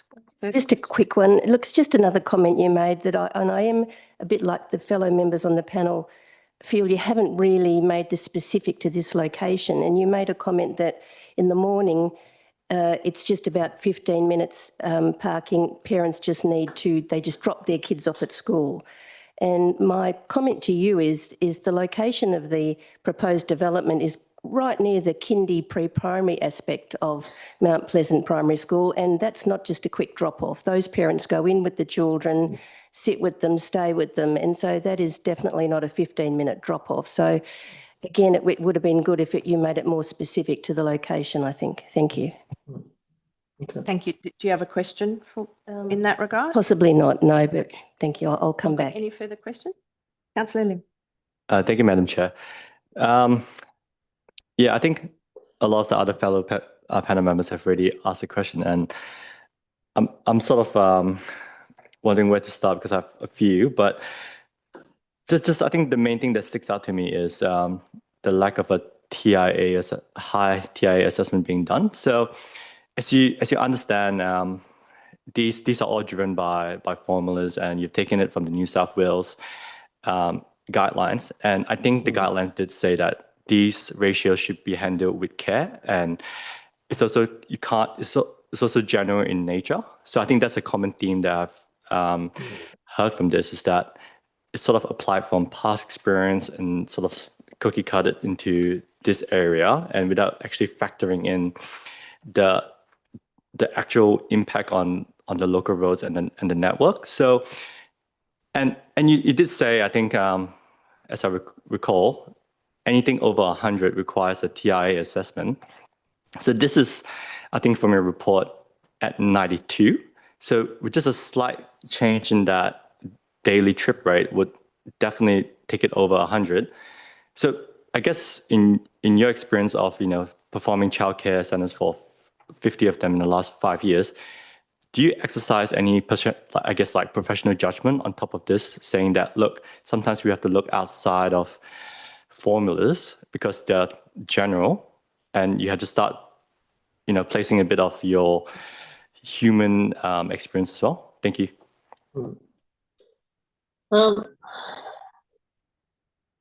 Okay. In terms of TIA versus TIS, all of the childcare centres I've worked on in the past 5 years have all been TIS reports. It's very rare that I've had to do a TIA report. If I did, it would be because it's a mixed use type development. So I've done some TIAs, but they also had a doctor's office and pharmacy and things on the site with a childcare centre, and that's when the total traffic volumes went over that range. But for childcare centres, they just haven't had one that's that big to trigger the need. So usually they're all under the 100 vehicles per hour, and so we haven't had that specific need to do that. So yeah, I guess that's my response. In terms of looking at tailored trip rates, I mean, it could go two ways, because we have, if we're doing our own surveys of childcare centres, then we have to pick childcare centre sites, and then maybe those sites get put into question. We'd need to find ones that have a decent number of children on the day. It has to be comparable. So there's a lot of factors, and usually that's why there's a preference to go with trip manuals where it's been objective and unbiased, and that's been, so those rates are based on surveys, but it's just been done by an independent, I guess, project or organisation, and then that's published as a recognised authority on the trip rates. But those trip rates are not made up, they're actually based on surveys of childcare centres. Thank you, Mr. Gantos. More questions, Councillor Lim? No, I think Okay, Councillor Barber. Thank you, Madam Chair. I apologise. I did have something written down, Mr. Gantos. You said that you were acquiesced to the WIPC policies and traffic guidelines, but our local planning policy said that it should be a visitor parking bay for 1 to 10 children, and currently there's only 9 visitor bays, and I'm wondering, shouldn't it be more like 10 or 11? Yeah, sure. Well, it depends on the local government scheme you look at, but there's actually quite a range in rates. So some of them go with 1 per 10 children and no staff parking requirement. Depends on the scheme. But what This is the City of Melville scheme. Yeah, understand. But when we do assessments, like our childcare centres are in different local government areas, so I appreciate that there's a scheme requirement, and that's probably more a town planning question. But from an engineering perspective, we've got section 3.6 of our TIS that we do what we call a Poisson distribution modelling. And this is a probability analysis based on turnover and things in the car park, and what's the 95th percentile queue. And that's really the queue that's designed for. So this analysis, it's come up with 9 vehicles in the peak period, and off peak, it's less. So during the peak pickup drop off, there's a need for 9 pickup drop off bays, and that's where we've recommended the allocation. We've said you need to make sure there's at least 9 bays for pickup drop off based on the technical analysis, and that's the analysis we usually use for childcare centre developments that's been generally accepted. So yeah, I guess that's where we've got the number 9 from. But Thank you. I think you've answered the question. What we will do, Councillor Barbara, I think we'll ask the city that question and they can probably give us their response. Mr. Gantos, one very final question for you. Is there any technical, and I'm not talking financial or any planning merit, is there any technical reason why vehicular access cannot come off Queen's Road? let me have a look at the aerial. I've just got it open in front of me. From just an engineering, traffic engineering wise, yeah, just there's from a traffic. no reason. Okay. But I mean, I might find if I investigate further, but not something I can immediately think of. Thank you. All right. We've spent quite a lot of time on traffic. I think we're going to move now to Mr. Pardo from Carcione. Is that how you pronounce it? That's correct, Chair. Thank you very much. Your 3 minutes starts now. Thank you. Presiding member, specialist members, elected councillors, thank you for your time. As you said, my name is Ray Pardo and I represent the owners and developers Stock Road Land Proprietary Limited, which is part of the Carcione Group. This development represents the third childcare development we are undertaking in the city of Melville, and this will be the 10th childcare centre we have developed and continue to own. This childcare premises will be the first childcare facility within the Mount Pleasant suburb.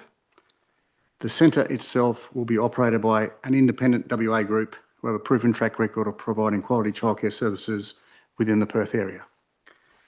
When undertaking our extensive feasibility analysis in selecting this location, we undertook a comprehensive study utilising census data and specialised industry metrics. The results of this analysis highlighted that in Mount Pleasant alone, there are 843 children in the 0 to 6 age bracket, 0 being infants just born, and there are no childcare places within the Mount Pleasant suburb to accommodate the demand for these places. Based on the demographics of the area, the majority of the households within the Mount Pleasant area have both parents engaged in employment and other activities, and as such, there is a clear and defined need for childcare services within the suburb. The choice of location for this centre was strategically selected for its proximity to an established primary school and central location for the ease and convenience of parents wishing to utilise the available services. As is well known throughout the nation, childcare services continue to be in high demand. Meeting the demand represents a significant challenge, particularly in suburbs such as Mount Pleasant, where the availability of land is at such a premium. As such, securing alternative sites in the suburb would be highly unlikely, and thus constructing a centre that could help meet as much of the local demand was critical. We have utilised all of the learnings from previous applications within the City of Melville and have ensured that the design meets not only the city's rigorous planning and construction requirements, but also the very high standards that the operator requires. The design of this centre has been carefully crafted to ensure that the balance is achieved between meeting the strict planning requirements in place, the professional operational standards required, and a safe, comfortable and inviting environment for the children attending the centre. This centre will be a positive addition to the suburb and will provide a very important service in the care and development of the youngest members of our community. I would be pleased to take any questions you may have. Thank you.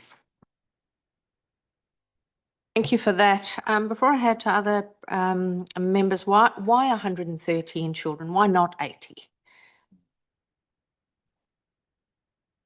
As I mentioned in my presentation, because of the demand in the area, and to actually make one of the other presenters who spoke in opposition of the development indicated, the feasibility to actually, by the time you acquire the land, go through the extensive process that we're going through here today and build the facility that would be required to meet not just required building standards, but childcare standards and the requirements of the operator, who's very strict in the quality that they need.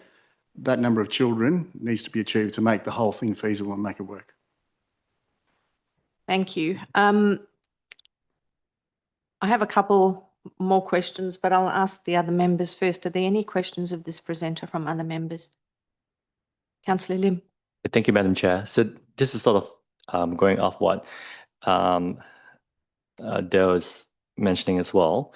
So you mentioned that this is for it to be feasible. I guess how did the other childcare centres, I guess located probably more, I guess in an expensive area in towards, Mount Pleasant, Applecross area, can do it with less children? Thank you.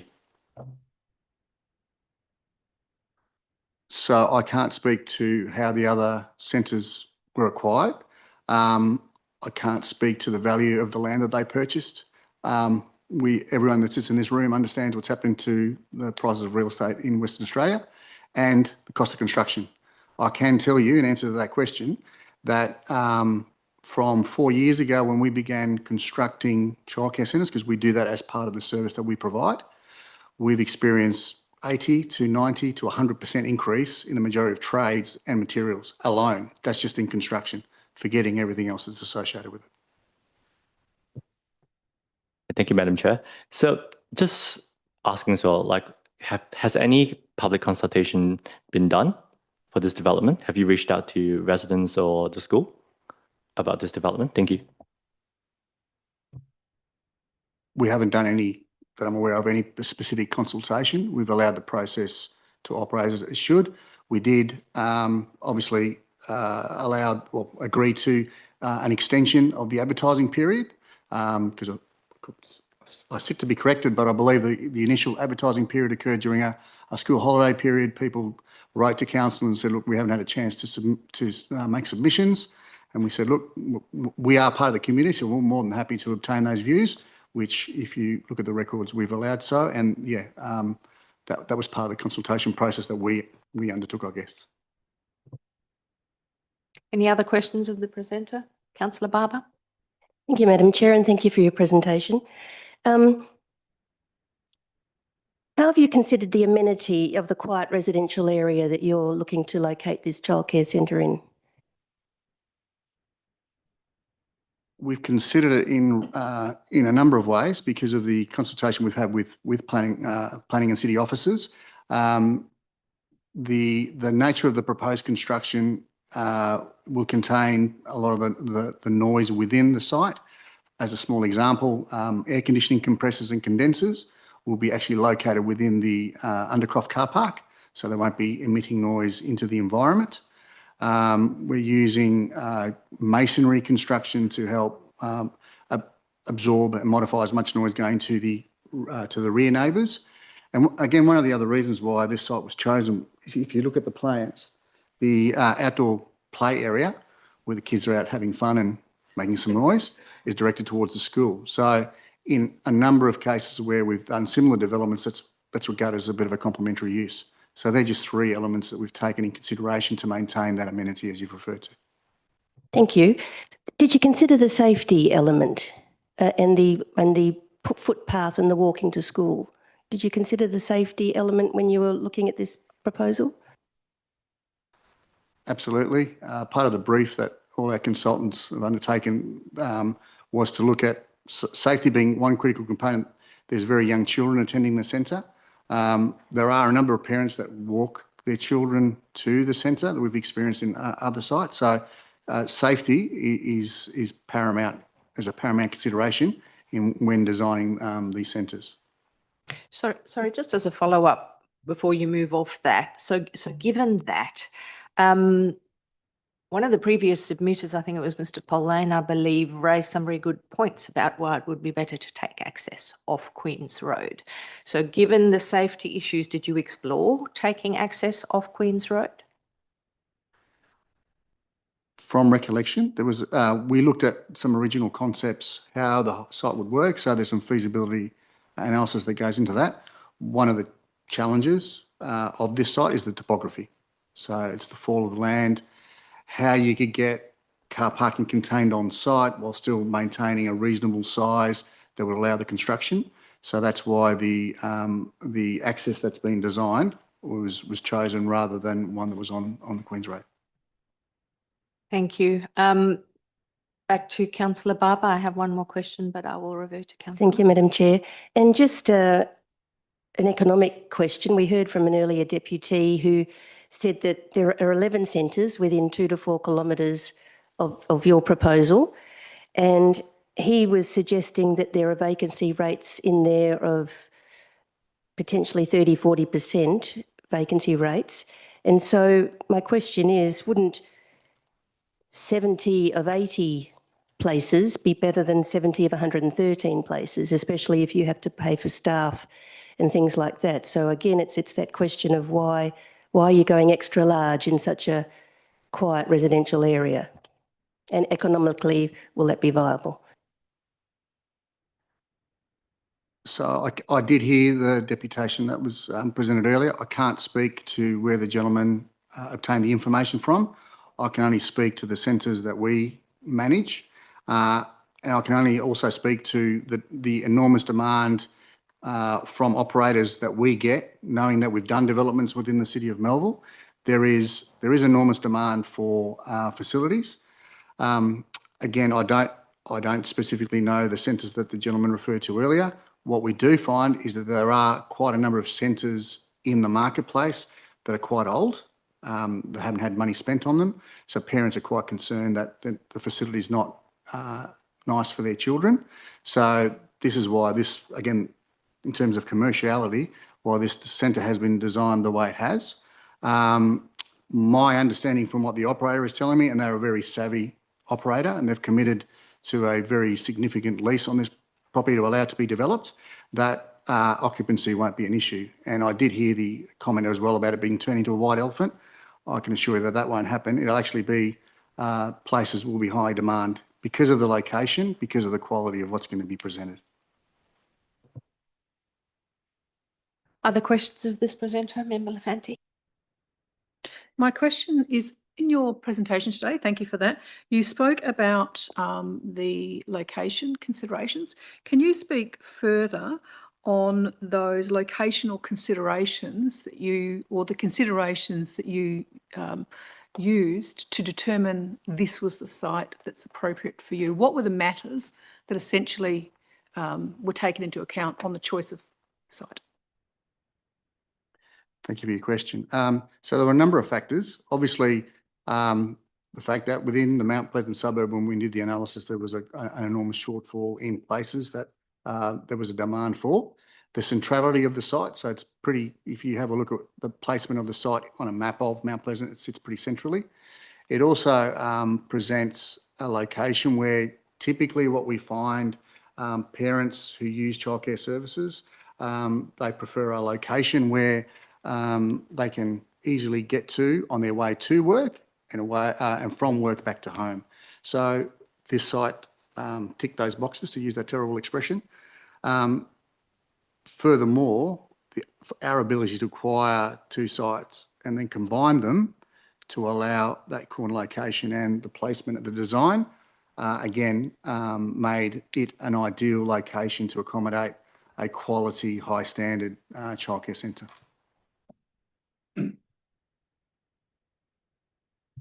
Thank you for your presentation. Just as a follow-up question, was one of the considerations the fact that it is very close to the primary school, and you may then get parents with a child going to the childcare centre and to the primary school? Thank you for your question. Yes, that was a consideration because it's what we describe in the industry as a complementary use. So if that was a consideration, and you may not be able to answer this, and it might be one for Mr. Gantos, but Mr. Gantos said it's a 10-minute turnaround, so, or it could come down to 5 minutes. So that's the time you go into the car bay and the time difference and the time you leave. If you have a child going to the childcare centre and a child for the school, considering that both actually have to get out of the vehicle to take the child into the childcare centre, how could even 10 minutes work?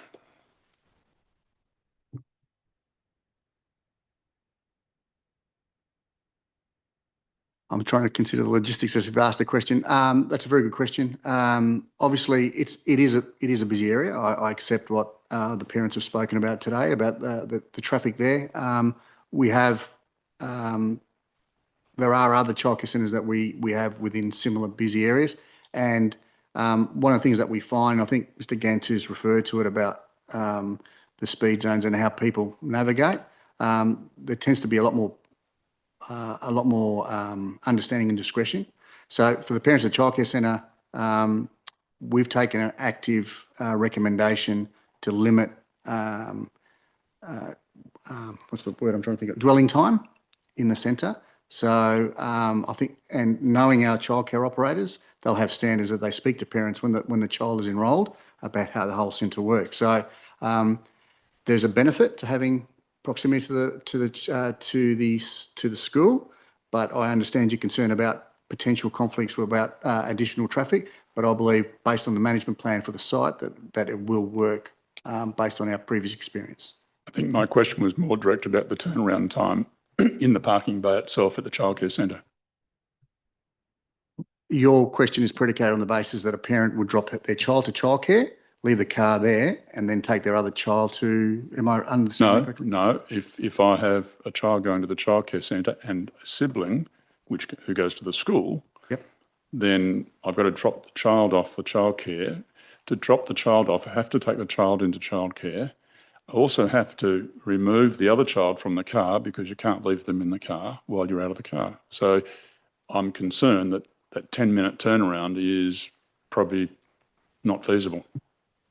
And I understand the concern. So yes, so as I said to you, part of what I know that the operators do, because of that 10-minute turnaround, if it's 10 minutes, I think Mr. Gantu's referred to adjusting the time limitation depending on parental behaviour, if I can put it that way, to reduce it to 5 minutes. It'll be part of, look, if you're dropping your two children, one to the school, you need to drop your school child first. If you're dropping there, you've got to move your car straight away.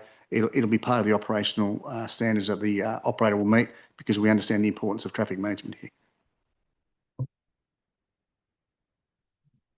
Thank you.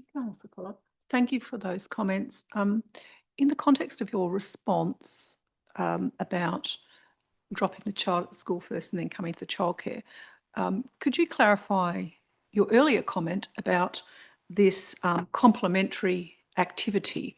What were you meaning in that sense? Because it sounded from your response then that the location of the school actually posed some operational challenges in managing your car park. So what did you mean by the location was chosen because of a complementary use adjoining the school?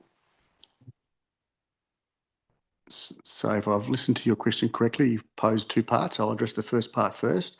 So what I meant by complementary was there are parents that'll have a school-aged child they'll wish to drop if their school is enrolled at that school, and then drop their child off to the childcare services. I'm not saying that there will be an operational issue. I'm just addressing Mr.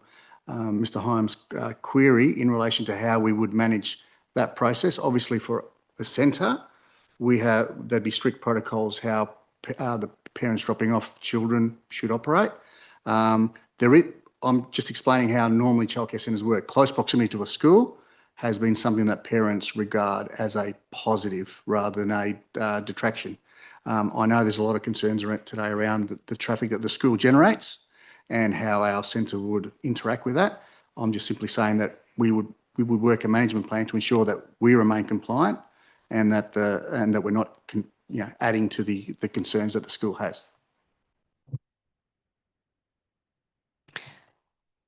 Renee Young. Let's hear from Renee. Good morning, DAP members. I think I'm lucky last. We're here today to request that the DAP approve the development application at item 3.1 for a new childcare centre in accordance with the alternative recommendation for approval provided by the City. The City's recommended deferral of the application. However, as per our written submission, the two outstanding issues relating to waste management and fencing to St Michael's Terrace can be readily addressed, and therefore we request that the DAP approve the development today. Access to convenient and safe childcare is an essential community service, just like access to the 500-student public school which sits opposite the subject site. The land use is discretionary in the residential zone and is capable of approval.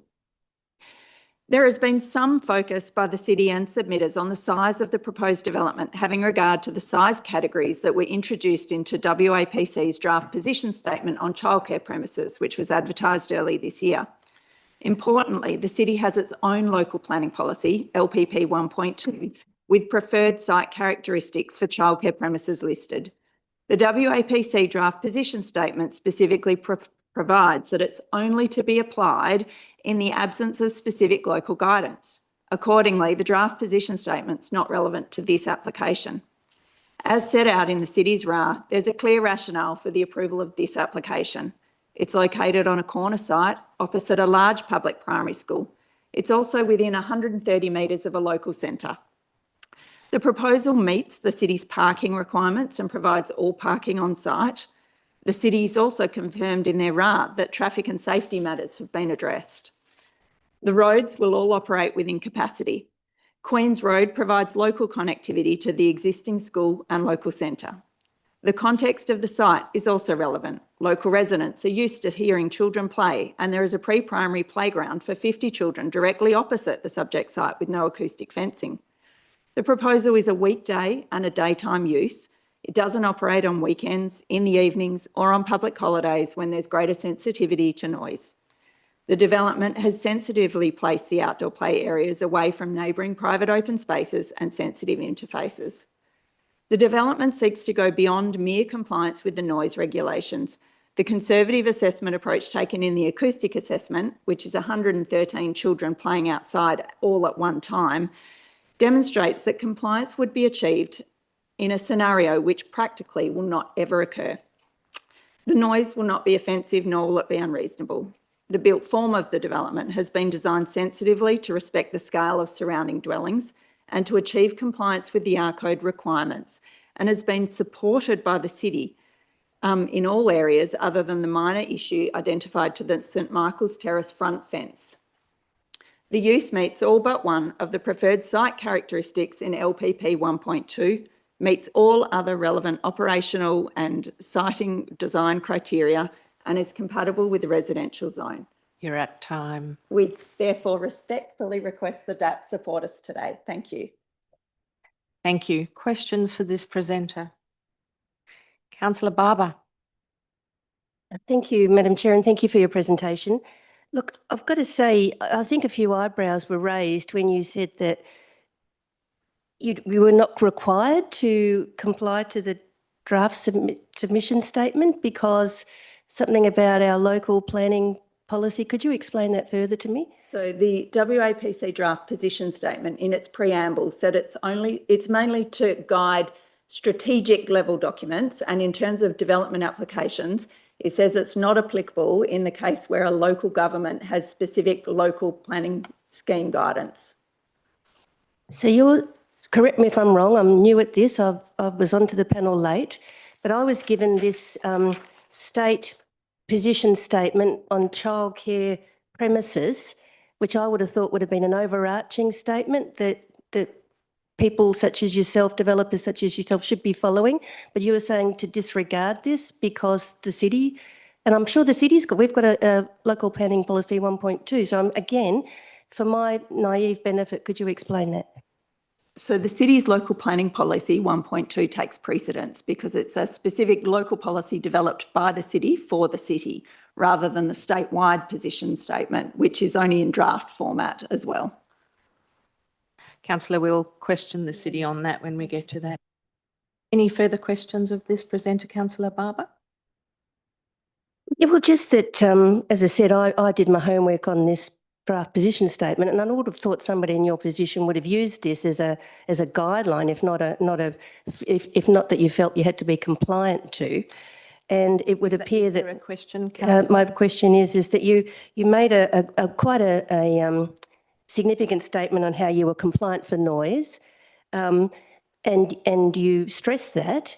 However, you, from my perspective, see that, and could you answer this, see that you're non-compliant on things like location, the access roads, the size of the development being 113 children, safety and amenity, these things you aren't compliant on. So why did you look to be compliant on noise and yet are happy to be non-compliant on those other issues?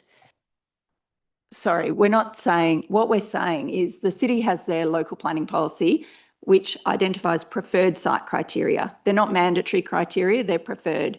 This site complies with all bar one, which is the item associated with being on 2 local access roads. Notwithstanding that they're local access roads, Queen's Road does offer some connectivity through the local neighbourhood to both the school, because it's the main address that the school sits on, and also the local centre 130 metres up the road. The only strict non-compliance is with some R-codes issues, which is associated with the fence, which the city has identified in their RA and which we have addressed. The WAPC's draft position statement is a draft position statement.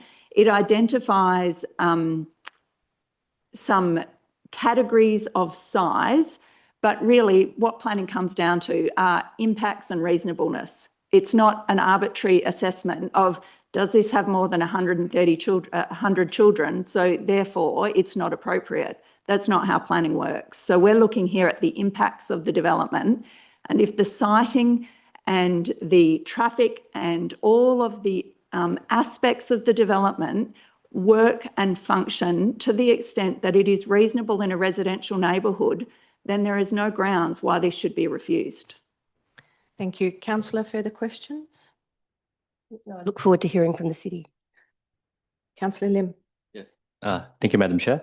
So I think just going off on what Ray was saying earlier, that when he was considering other designs, I'm just wondering why designs that had a higher height access weren't being considered, because for the size of this facility, being extra large, like I would think that that would be one of the key decision-making points for you in terms of the planning side of things, to actually factor in the higher clearance access, because I'm just thinking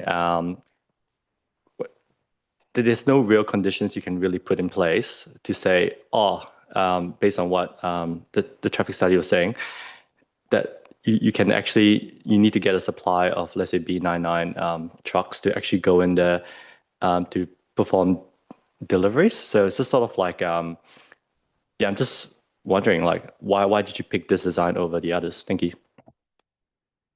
The city hasn't identified the lack of a loading bay as an issue in the development, and certainly minimising the height of the basement so that it was appropriate just for passenger vehicles, which is what people will use to drop off and pick up their children, was a way of minimising the overall bulk and height of this development and ensuring compliance with the R codes. The operator, Ray, has said that they don't need those other sorts of deliveries, and given that the issue hasn't been raised by the city,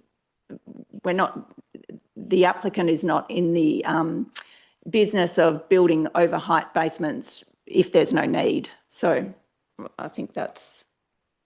Can I just check with a follow-up on that? Have you got room to move on height on the site? I mean, you've got two-storey dwellings. Looking at that street, a little further up, you've got two-storey dwellings. Do you have room to move on height of the building? I understand you want to reduce bulk, but in terms of maintaining a height that meets the requirements of the codes, have you got room?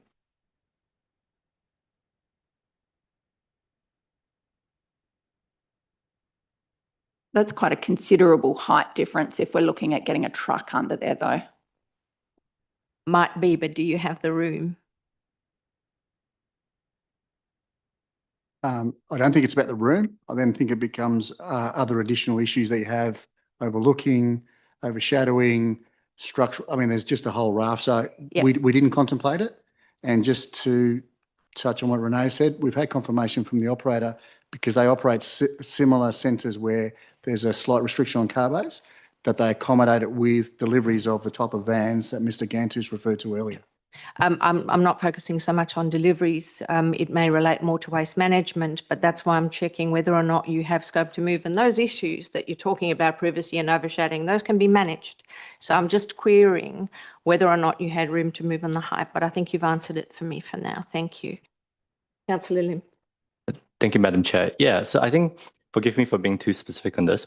So at the moment, the height clearance is 2,280 millimetres. So we're not talking about an overshadowing. Okay, I could be wrong. With probably I'm probably just thinking, Woolly's truck is around like 2.5 meters and above. So we're not talking about like meters and meters. We're talking maybe about 30 or 40 centimeters here. So yeah, can you comment on that? Like, why would there be significant consideration of overshadowing? Thank you. No, we didn't say overshadowing. Because of the orientation of the site, I wouldn't expect there would be any overshadowing change. I'm just wondering what the utility of an extra 500 mils would be in that basement. Could I follow up with an answer on that? With a question. Oh, with a question, sorry.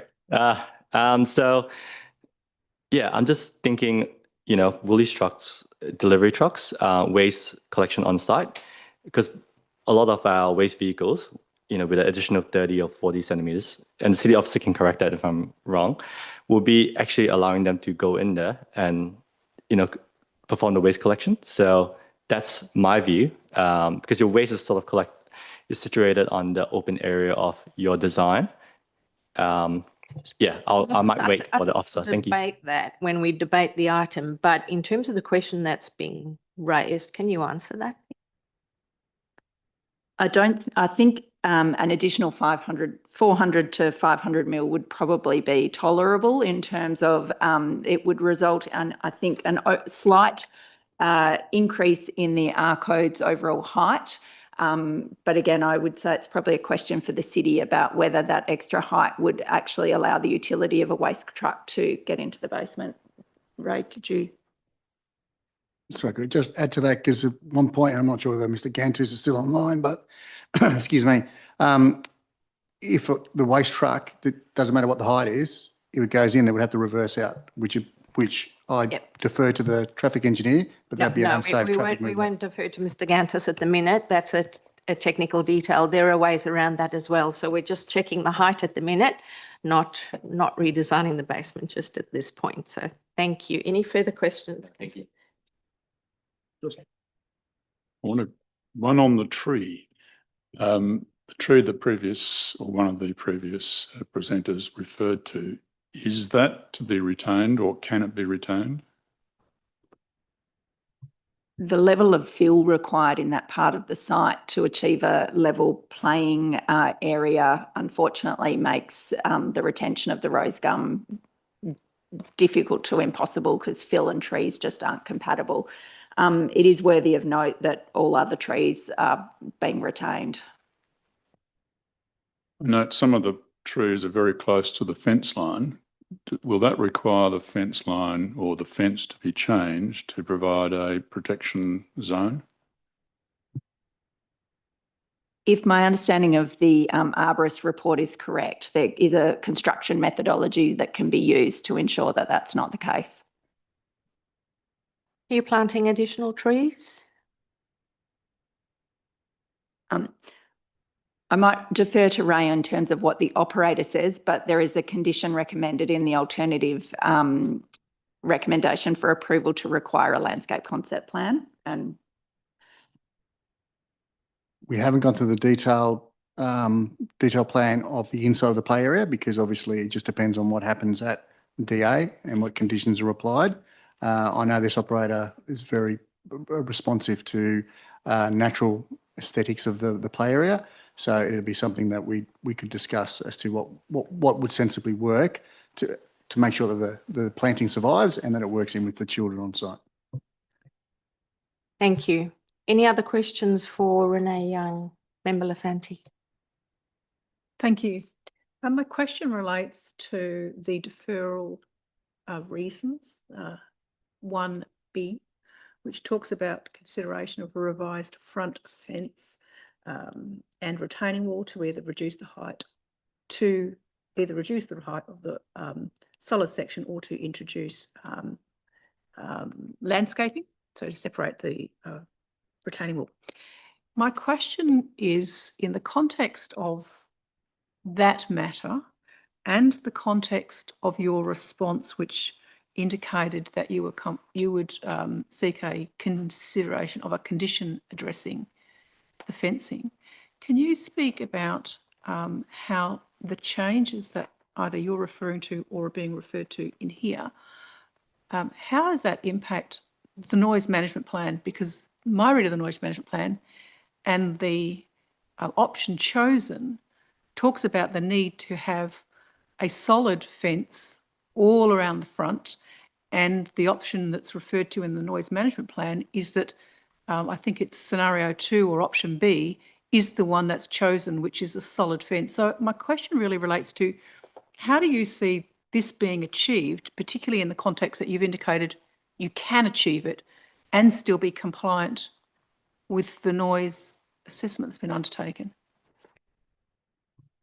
Thank you. The intention was to achieve additional permeability through the fence. So it's increasing the extent of permeable infill panels down to ground level on that corner section where the fence is higher.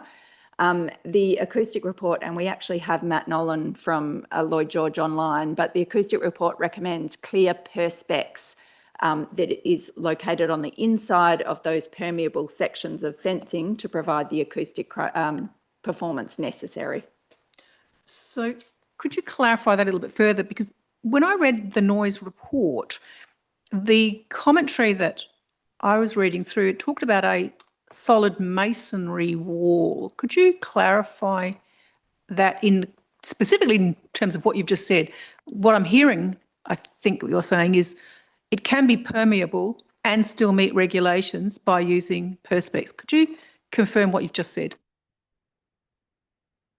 So it can be visually permeable, yes. And can we defer to Matt on the question of perspex? Because my understanding of reading the report was that the perspex achieves the performance if it sits behind the visually permeable sections. Before we do that, can I just check that solid masonry wall that's referenced, that's the boundary fence between the site and the neighbour, is it not? Yes, that's correct. Okay.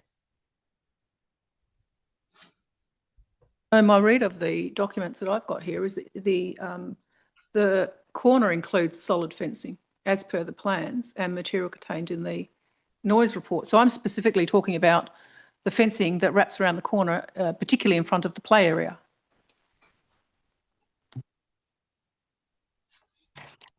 We've got Matt Nolan online.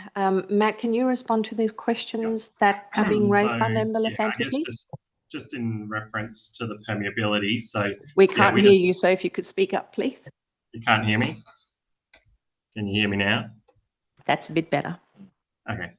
Yeah, so I guess in regards to the permeability, that's fine in terms of visually. We just recommend a certain surface mass required for the fencing to obviously get that noise reduction and obviously no gaps.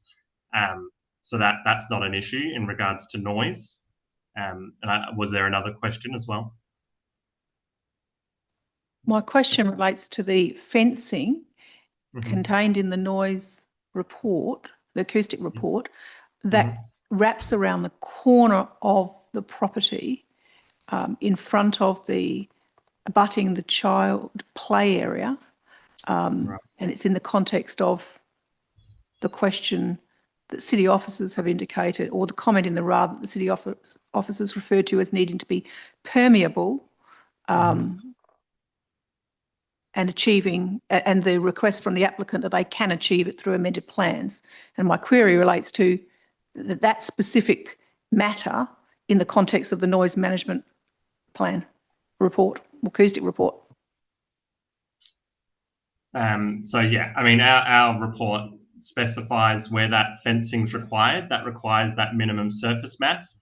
And again, what material is used, as long as it achieves that minimum surface mass, it can be permeable, like visually permeable, but still solid.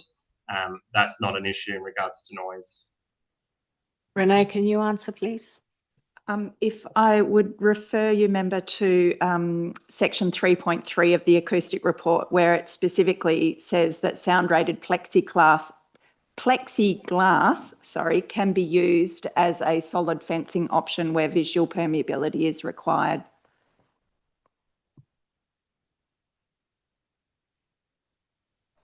Any further questions of this presenter?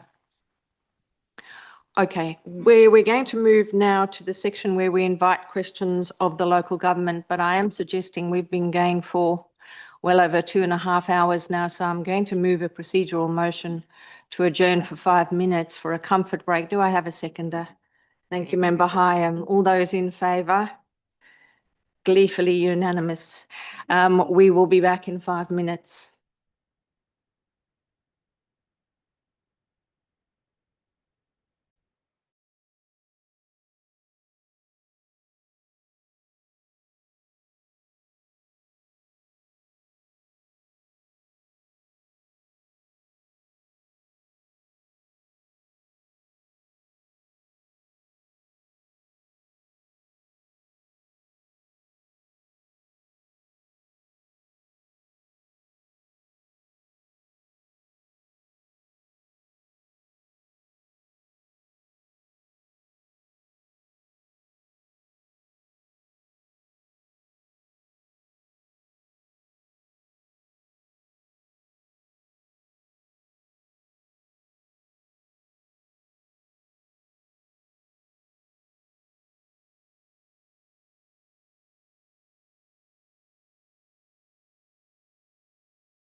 Welcome back, everybody. I'll just ask the good people in the gallery to take your seat.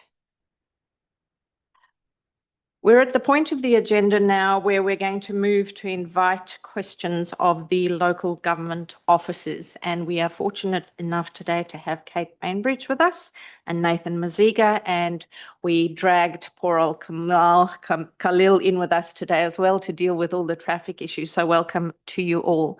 I'm going to start off with a few questions of the local government. I'm going to sweep up some of the things that we've been saying we'll ask the local government. There's a few of that, but there are a few other questions. And then I'm going to hand to other members. So this may feel like an interrogation. It's not, but we are going to move through them fairly rapidly. I'm curious why you recommended deferral instead of refusal. Can you comment on that? Thank you, Madam Chair. This is quite a difficult application because there's merit from both sides. The location does lend itself to the primary school. There are people who will, have younger children of different ages, and the advantages of being able to already go to the school and be able to quickly pop over to the childcare centre does make sense. It's 130 metres from a local centre, corner site, quite substantial area. But at the same time, it is in a residential area on local access roads. And the purpose of the policy encouraging locations on the higher order roads is that those roads have more capacity, and hence the difference between a childcare centre being introduced in those locations means that there's more capacity to absorb that difference in traffic. We're talking about 400 vehicle movements per day additional on a 3,000 road movement capacity type road. And that's quite significant. We're looking at already quite low numbers because it is a low density residential area and an area which already has quite higher traffic volumes from the primary school. So there is an amenity impact from having a quite large centre in this particular location.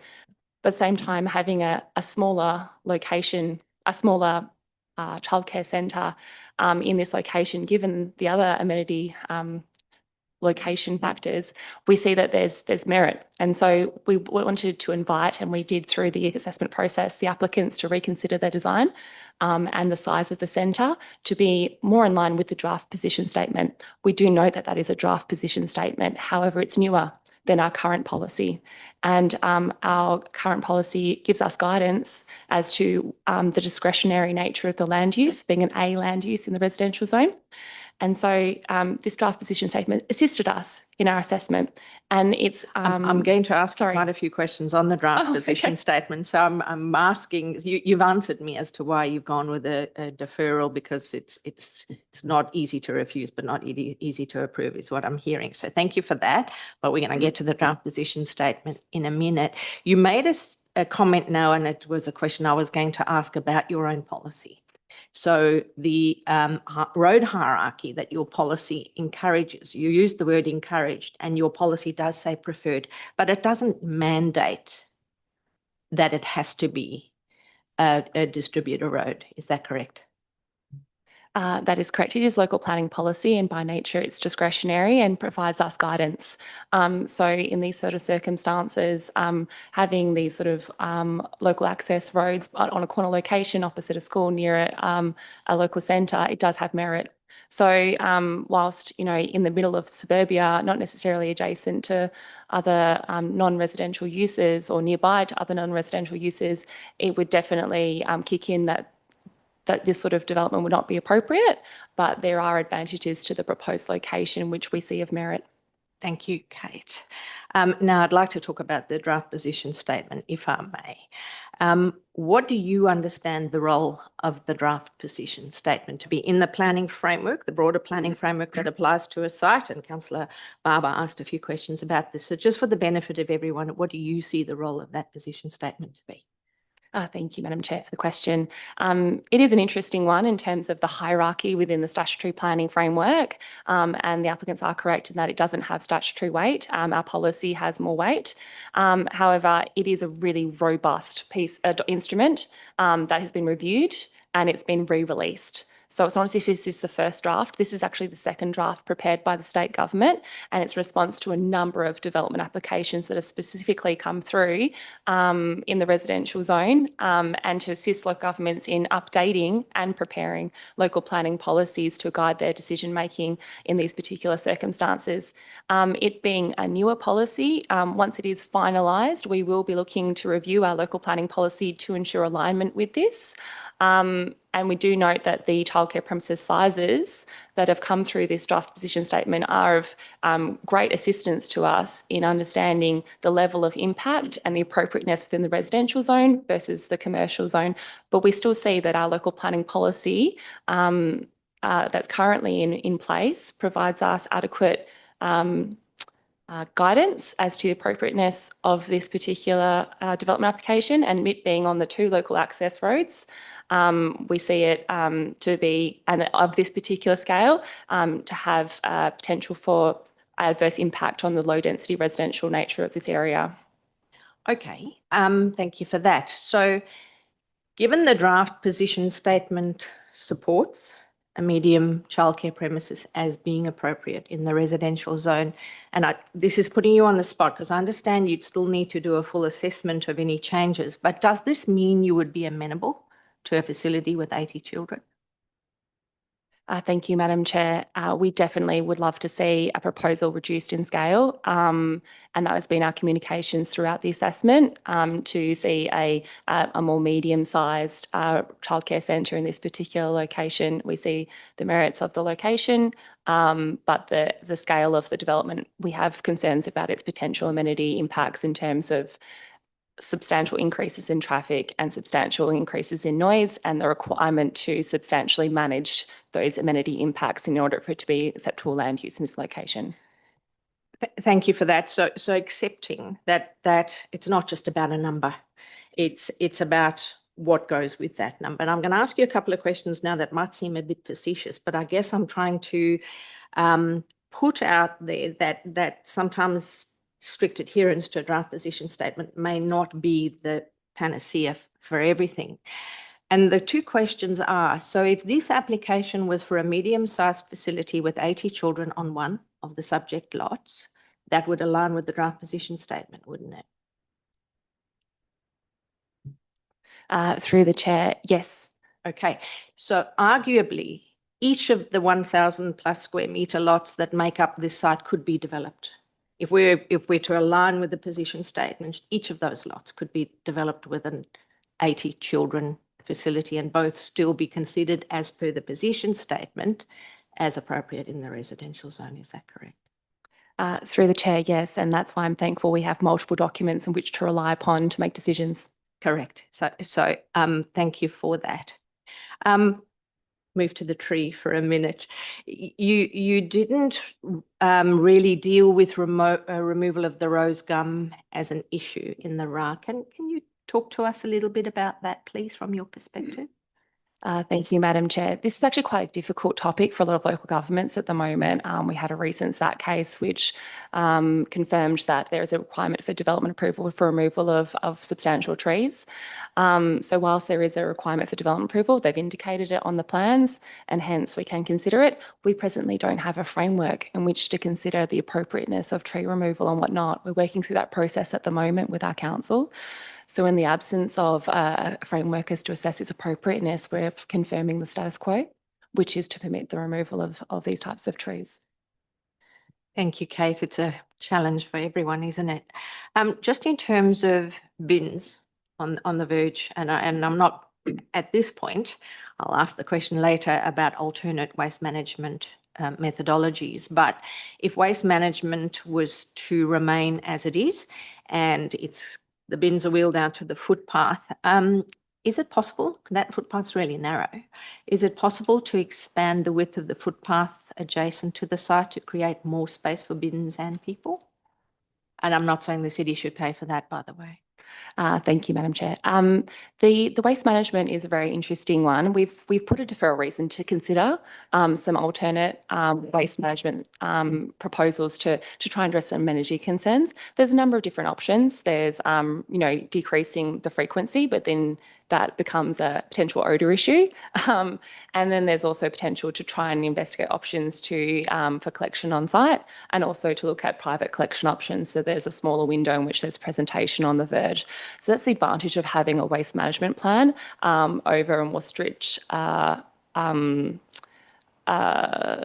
must comply with this, so that we can work with the applicants to get a really good outcome that addresses the amenity requirements, and also provides a functional waste service for the proposal. So we can accommodate a waste pad for them to present the bins on the verge if needed, so that there's not a conflict with the footpath, and we can also work with the applicants either via private collection or with seized waste collection to try and make sure that the collection times don't impact on the footpath peak use.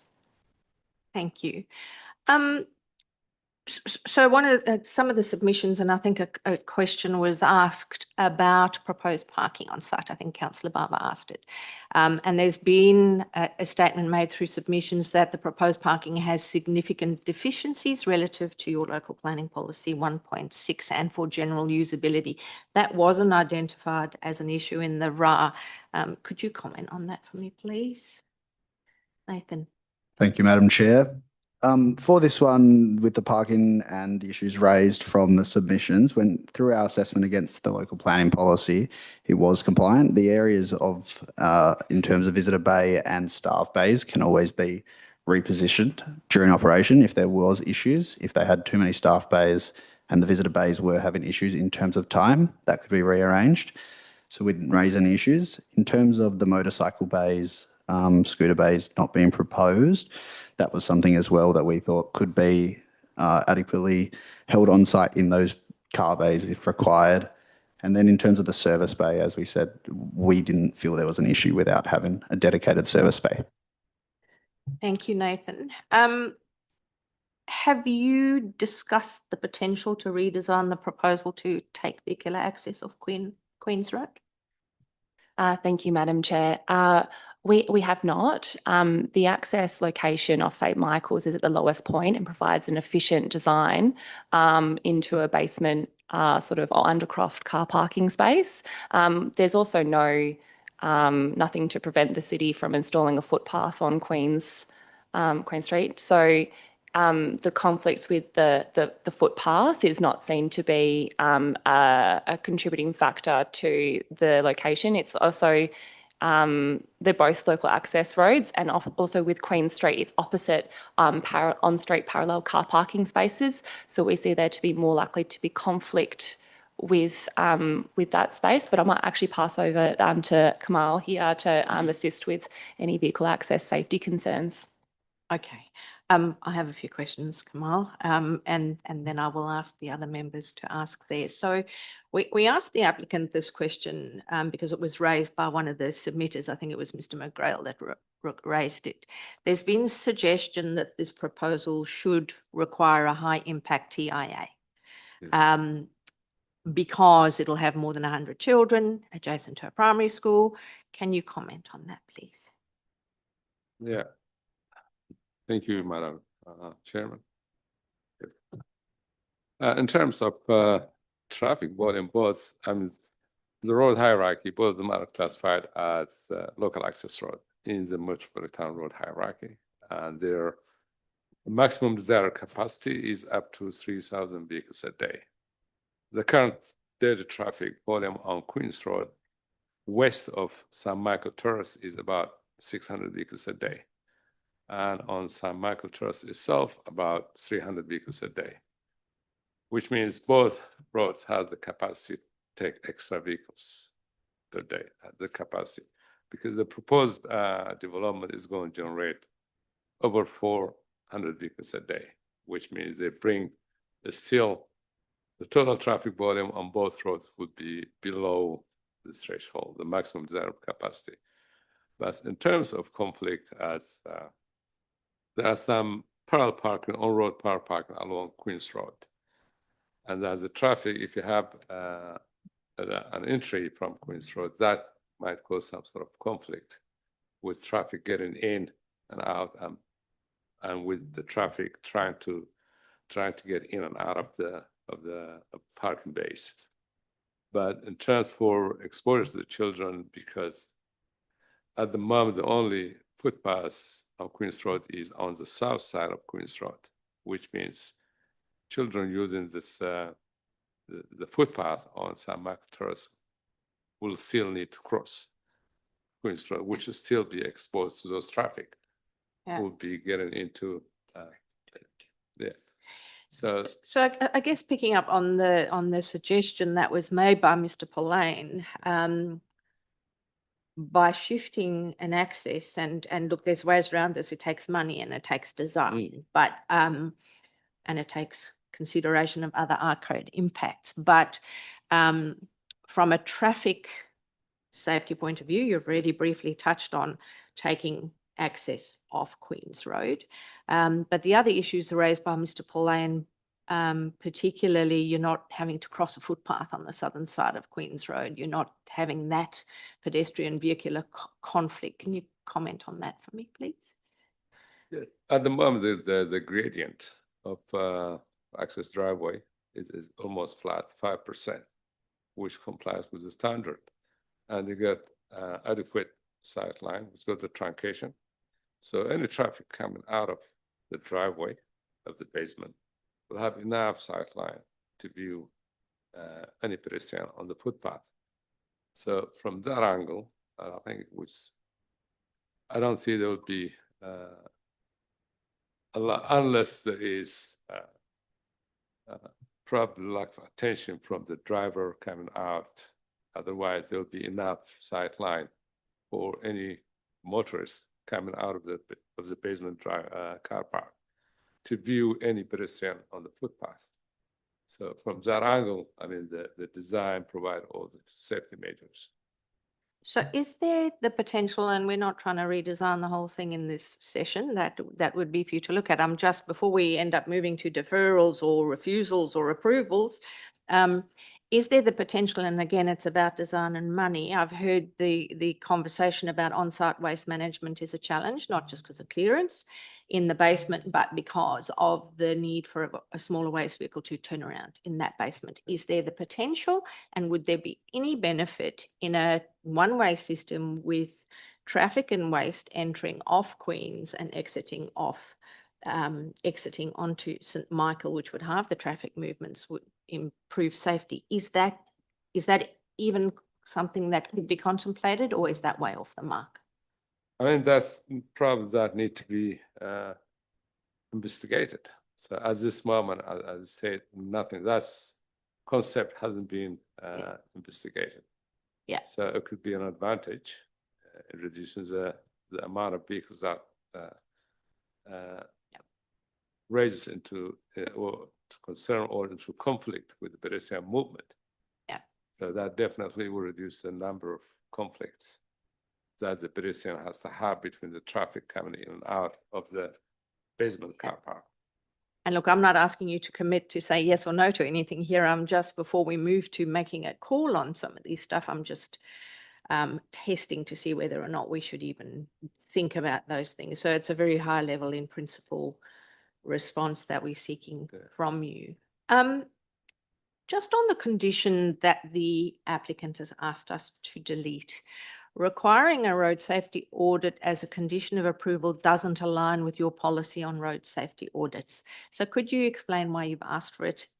In the event we go with an approval, and I need to qualify that for the gallery, it's not saying we will, but in the event that we were to, why have you asked for it in this? Now, at this stage, please, I agree with the traffic engineer, with the applicants who said it's not really in the council policy, but we're expecting, taking into considerations the area and the proximity to the school and the number of school children. We thought probably at this stage might not be needed, but later on, 6 months down the track, there could be an issue. So that's what we're trying to capture. At that point, not now, but later on, we could do that for a safety audit If I to may see if interject there that. has been any issue that has been identified.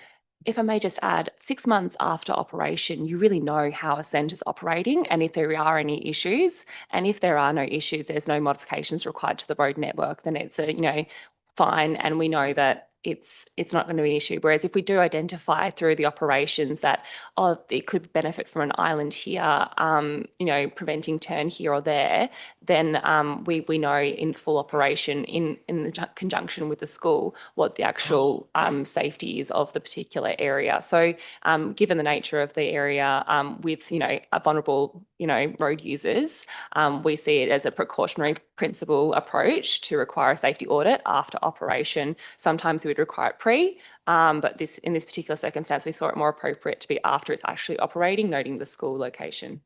And what if that road safety audit identifies issues as an applicant, and I guess that's why they're a bit worried, identifies issues that require quite significant work?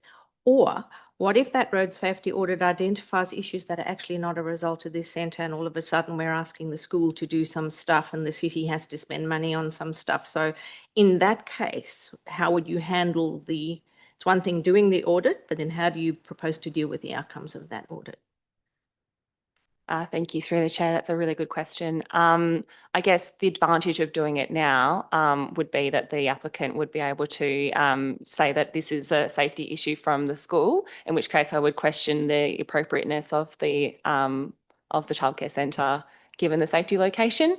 But the advantages of doing it 6 months after means that they know the full operations and they know how much I guess reciprocity they have with the school, and there may not be a substantial difference in the existing situation. So it really potentially would be a question better directed at the applicants as to their preference of timing.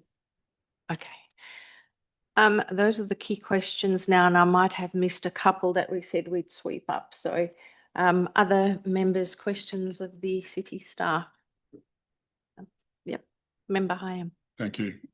In your deferral, and I'm looking at part A, which is about the reducing the size of the centre and redesigning it. And if we are contemplating through that process coming down to, say, 80, I was going to say students, 80 people, kids, is that tantamount to a refusal? Thank you, through the chair. It's a really interesting proposal. We see the land use as potentially appropriate and the overall concept of the design appropriate. They may seek to slightly reduce the scale of the centre to accommodate a reduced scale of the centre, but at the same time, we didn't want to send a message that this is inappropriate, because it could be appropriate if it's of appropriate scale and appropriate management.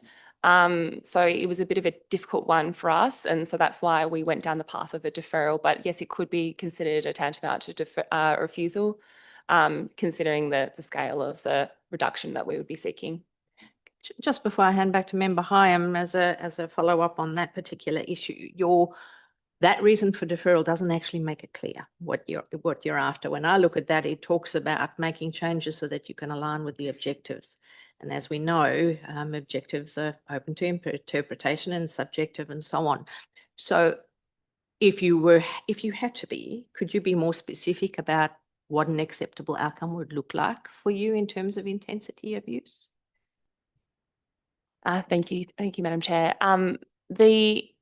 The scale of the centre, we believe, will have less traffic impact and less noise impact. So we see a reduced scale of centre being appropriate in this particular zone. So what we'd like to see is a reduced scale.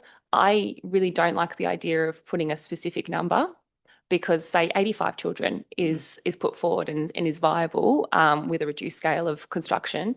That could be considered appropriate. We just need to see the proposal. We need to reassess it, and we'd like to go back out to the community to get more feedback before we come back with a more final recommendation. This was communicated to the applicants we'd like to see a reduced scale of proposal through the assessment process. And so we have tried to work with the applicant to get a scale of proposal which is more suitable in this particular low density residential area. And this is why we sort of have landed at deferral rather than a refusal. Thank you. Back to you, Member Hyam. No, I'm fine. Councillor Lim. Thank you, Madam Chair. So I think my question is probably directed to Traffic Engineer Kamal here. So because my understanding of access road is, not as matured as yourself. Like, you did mention that yes, the access road, D can handle that volume, but from my understandings, I don't think there's any formal sort of like limit on actual peak volume. So I think this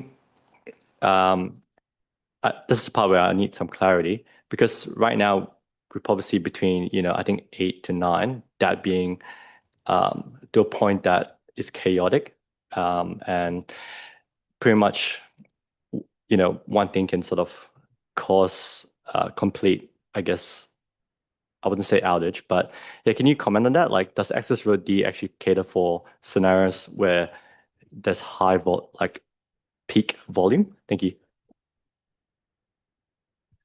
So normally, peak hour is considered to be 10% of the daily traffic volume. So if you got 3,000 vehicles a day, that's allowable capacity, which means during peak hour, you're looking at 300 vehicles an hour. That's basically the peak hour, 10% of the daily traffic, of the maximum daily traffic volume. And with the new development, probably doesn't reach to that capacity. Go ahead. Yeah, thank you, Madam Chair. Yeah, so if you mentioned 10%, because I'm an accountant in nature, so there's like 400, total volume. So 10% would be 40, roughly. So, and I think the traffic engineer was saying that this, excluding what's happening there right now, that the volume could reach to 92. Would you say that that's outside that, or additional, 92? Would you say that that's outside that 10% expectation? Thank you. So you're looking at from the increase. So the increase is about 400,000 vehicles, 400 vehicles a day. The current traffic volume on the road existing is about 300 vehicles a day. The WAPC allows for 15 to 25% what they call bypass traffic flow. That means an existing traffic. So it doesn't get not necessarily new traffic, but existing traffic. So if you look at the calculation, that you will have that kind of production, but in this case, that hasn't been considered. Only the traffic generated due to the proposed development. So when you look at 10%, you look at throughout the maximum daily. Yeah, if you look at it exactly what's the hourly, the current volume, probably would be the case. But you're looking at the total, what's the capacity, what this road could accommodate. If you look at 3,000, which means about 300 vehicles a day, so it's still within the limit, what's been generated during peak hour due to this development. Yeah. Thank you, Madam Chair. I'll probably ask another question on a different topic, if that's okay. So I think one of the questions that we're waiting for the city to answer was, can a waste bin enter head on and reverse into a service, let's say a proposed service bay in the development? Thank you. Thank you, through the chair. This is a difficult one because the city only has like a fleet of a certain size of vehicle, and since our operational requirements for waste trucks is quite substantial, I believe it's like 3.8 meters for an operational height to operate inside of a development. So that's why it's usually quite economical to have on-street collection. There's also a visual bulk and appearance perspective of having quite a substantial clearance in a residential zone, it doesn't look very residential. So having a lower clearance generally is more compatible with that sort of residential look, and having, you know, the waste collection onto the street at very select times, you know, a couple times a week is probably more appropriate in this particular residential context. But definitely in other contexts, it's probably more appropriate to facilitate on-site collection, and generally with if you have there's also the option to do private as well. So with a private waste collection, you can use a much smaller vehicle, and hence you have much smaller operational height capacities.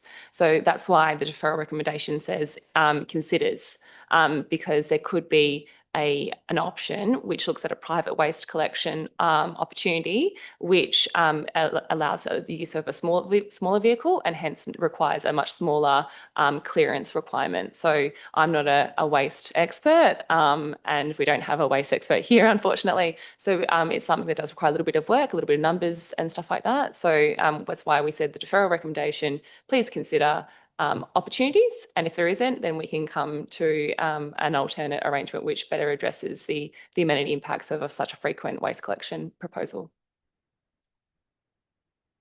Thank you, Madam Chair. So when you said operational height, is that is that different to access height?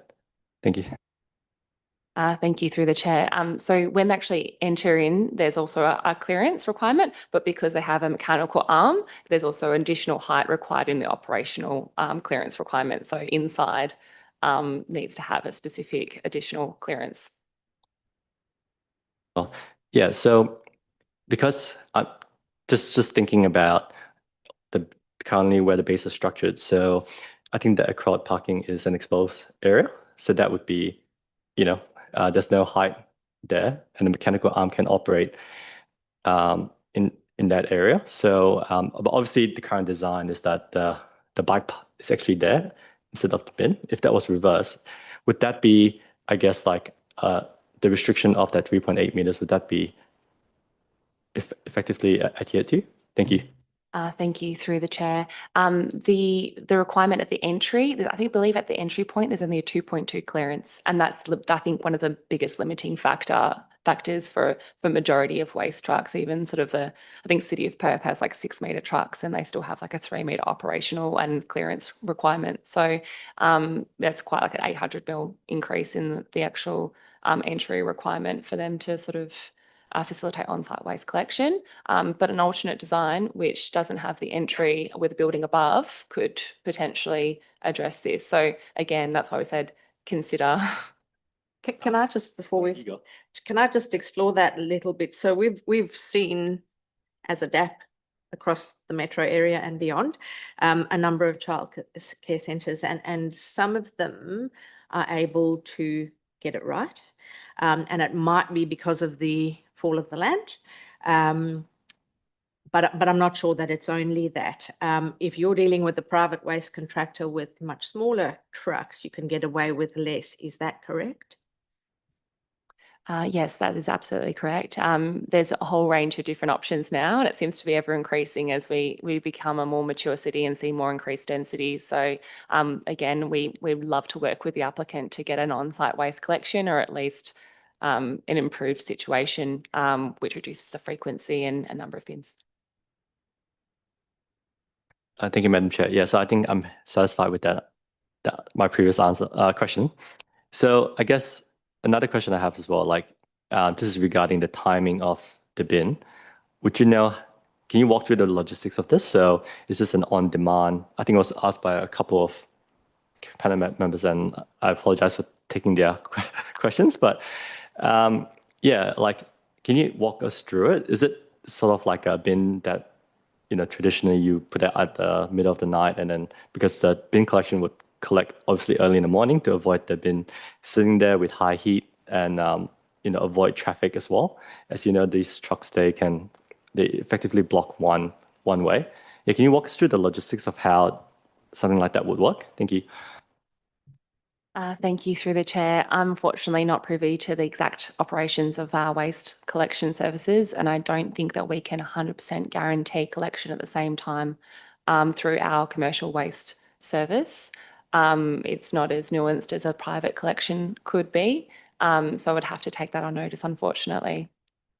Can I just check, you also don't run waste yourselves, you contract it out, don't you? So having that control over a contractor is a little more problematic than if you were running it in-house.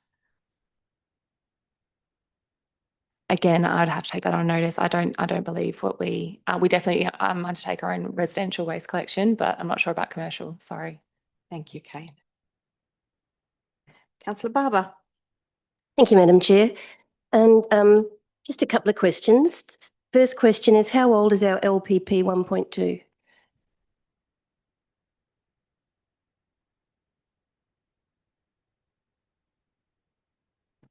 Thank you. Through the chair, LPP 1.12, childcare premises and family daycare. Last update day was 17th of August 2021. Next question. You mentioned the difficulty with trees such as the lovely rose gum, and you said framework isn't there at this stage. Is that a state framework or a local framework? Thank you, through the chair. So there's currently no state planning framework on the assessment criteria for retaining trees. And so it is up to local governments to come up with their own local planning framework as to the assessment criteria as to whether or not you would approve or refuse a tree. So we're currently working with council to come up with a local planning policy to help us with these future decisions. And finally, Madam Chair, so again on that decision as to whether this is accepted, refused, deferred, and the city's current position is deferral, am I right in saying that the sort of information that you'll want, new information, because we've received some information about fences, but if it's deferred, the sort of new information you'd want would be the reduced scale, potentially not potentially, a road safety audit because of the safety issues that have arisen, particularly in the two-way crossover. The unresolved waste issues, which seem quite unresolved, and potentially a new design with potentially in Queens and off SMT or vice versa. Are those the sort? What are the sorts of things? What sort of new information would you be looking at in a deferral? Thank you, through the chair. A reduced scale of centre would potentially reduce the number of car parking spaces required, as well as the number of play spaces required internally. So there's an opportunity for the applicant to reduce the scale of their development and hence reduce their costs, as well as the impact. So we'd want to see a revised design, or they would be likely to see a revised design as part of that. We'd also reduce the need for as much acoustical treatments to be acceptable in this particular location, because you'd have fewer children and you'd have fewer car movements. And then also in relation to, I think there was just some, there'd also be less waste generated from the proposal. So you potentially have a different waste collection and waste arrangement service.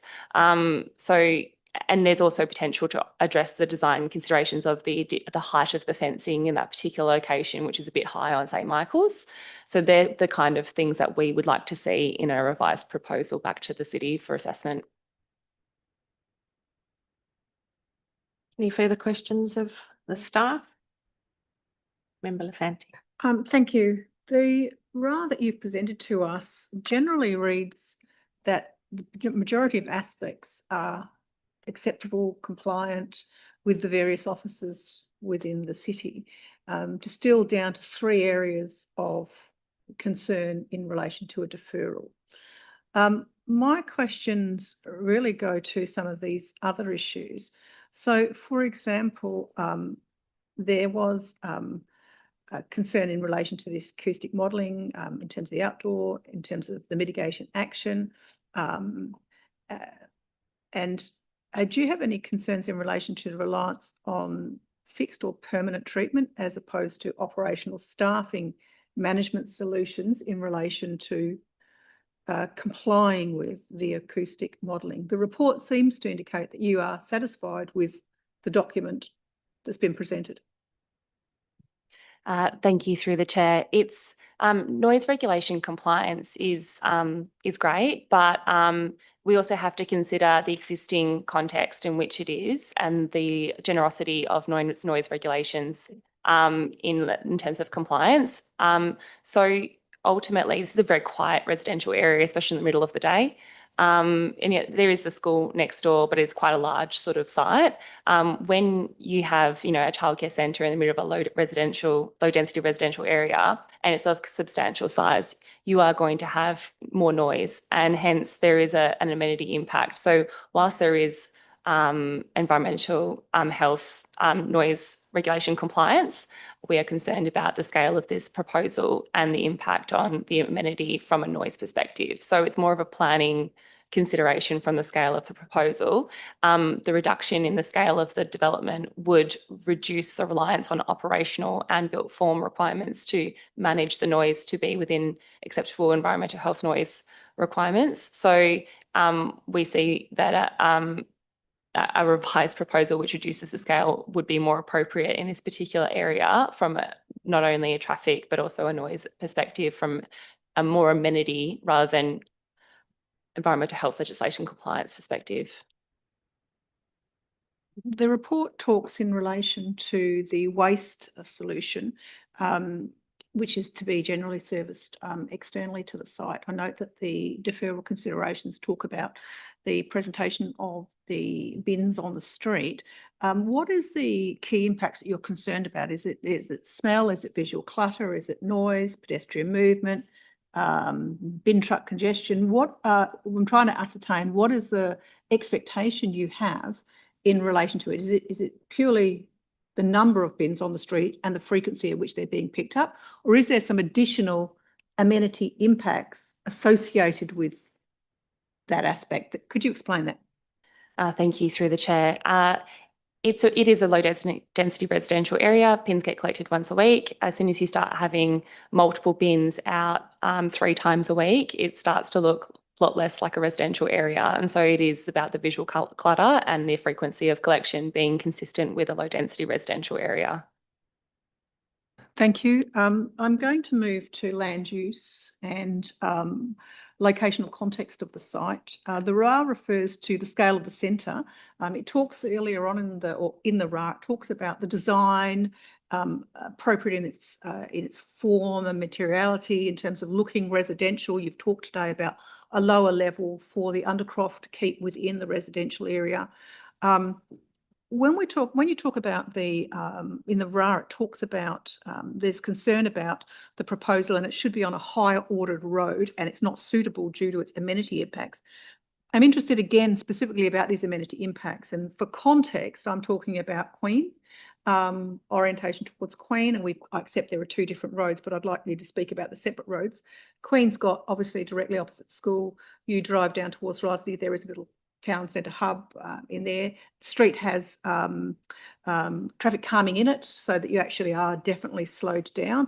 And we've heard a lot about the intensity of movement associated with the school. So what is the concern you have around higher order road in this locational context for this proposal? Thank you through the chair. It's more in relation to the significant increase in traffic from the existing context. So the existing context is still quite low density residential, and having a development of this scale will result in, 92 vehicle movements in one of the peak periods, which is a substantial increase in the amount of traffic that you generally see in these lower order roads.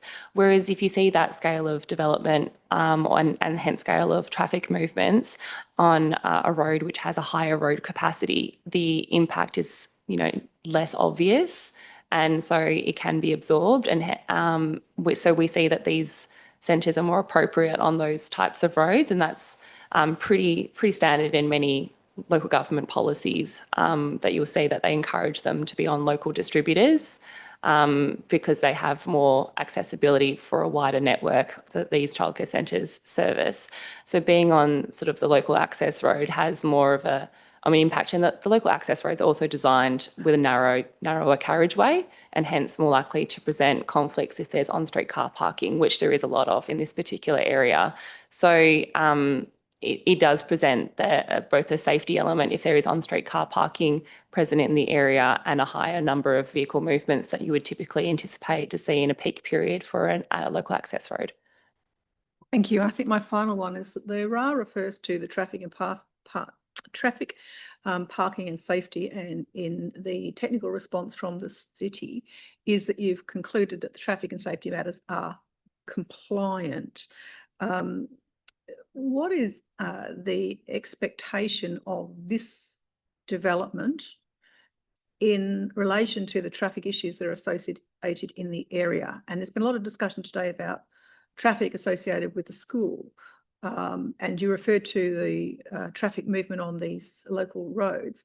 What is the expectation of this development in the context of addressing those associated traffic issues that have been referred to today? I mean, I'm trying to separate out general traffic associated that's existing, a part of the locational context, with application and impact of application within that. And I accept you've got two different streets. Queen Street seems to me to have quite a bit of movement associated with activities that are not associated with the proposal we have before us. Can you speak to that aspect? And I'm trying to separate the two and draw back to the responsibility of the applicant associated with this development for either traffic movement and associated activities that occur for that site, for that proposal. Thank you, through the chair. I'll try my best to answer this. So the school is responsible for managing their traffic, and it's great that Department of Education generally tries to encourage a teacher or senior staff member on site to encourage parents to do the right thing, but they can't be everywhere all at once. And so many schools throughout the city of Melville struggle with managing traffic, especially in the evenings, so the afternoon, sorry. And so, yeah, co-location with of a childcare centre with a primary school has its benefits and also its drawbacks. And so the traffic modelling that there is required to occur doesn't necessarily take into consideration, or can't take into consideration, the reciprocity that may occur from being co-located with a primary school. Yes, there may be technical manoeuvring that may be required, but a lot of people are already going to the school and already have a drop-off pickup arrangement. And so we see that there's a natural connection and connectivity of this particular centre with a primary school. We see that there's definite benefits to co-location, but given the sensitivity of the road users in this particular area, there is a safety concern. And so the responsibility of upgrading the road is, I guess, presently the city's, if there's currently a safety issue, and also with the people who are operating in that area to make sure that they keep their communities well informed of the road rules and safety requirements. But any new users are responsible for their own traffic movements and their own safety considerations. So as I mentioned before, there is benefit in undertaking a road safety audit now in order to identify if there's an existing arrangement which could be improved, but also a benefit in undertaking audit after they start operating to determine the actual impact of the operations on the safety of the area. So yes, there is capacity within the network to accommodate this particular land use. And yes, it does meet the technical WAPC guideline requirements. It's just under the requirement in terms of the level of technical reporting that needs to be submitted with a development application. And so traffic impact assessment was not required, but just because it's, I guess, meeting these sort of technical requirements, there's still, from our perspective, we see an amenity impact from such a substantial increase in traffic generated from this proposal, which we have concerns given the low density residential area. I'm hoping that answers the question. Thank you. And I'll got one last if I can. My question now relates to the deferral recommendation points B and C. Both of those appear to me from my read that one being the first one being a fence and retaining wall, reducing the solid section. It seems a matter that can be resolved without necessarily, which could be resolved by some level of condition, for example. And my question, I suppose, is the same comment in relation to C. It appears that the number of bin collection, and again, it's referring to the verge collection, both of these appear to be resolvable without full redesign of the site. I am excluding A, obviously that's a different matter. Is that your understanding of, or the expectation of B and C? Through the chair, yes, we have provided alternate recommendation and alternate conditions, both for the existing arrangement and also a revised arrangement, which takes in consideration deferral reasons B and C. Thank you. I think we have put you through the ringer, so thank you for your patience. Follow-up, is that all right? Sure, Councillor Barber. Thank you, Madam Chair. Just a quick one. I was thinking when my fellow panel member was asking the question, and I don't know that you really answered it. Why not Queen's Road as the in-out access? I know our local planning policy says take the lower order access road is more preferable, but in this case, the lower order access road is a D grade. The bins would be facing presumably the school, which is not such an amenity aspect for neighbours. So my question is why not Queen's Road?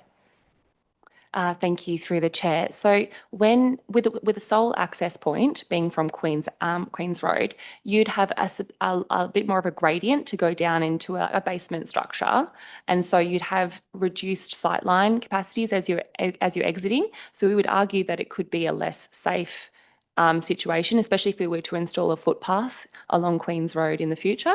So that's kind of so it's a more efficient design as well from the applicant's perspective, having access directly from St. Michael's at a much lower gradient. So it's a much safer sightline. So that's, we see that if there's in a sole access scenario, a safer, more appropriate location being on St. Michael's. But we haven't explored or seen any design which has a two access point system. So we wouldn't be able to comment on the appropriateness without seeing design and doing assessment of a design which has 2 points of access. Just to comment, and thank you for that, and I think I did hear that earlier, but there is no footpath currently on Queen's Road.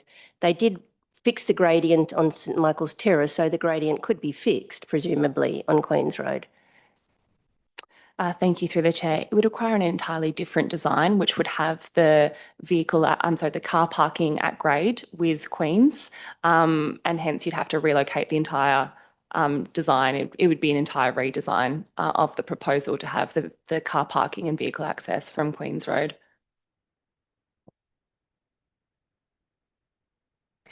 Okay, let us now move to the report and then we can debate the item.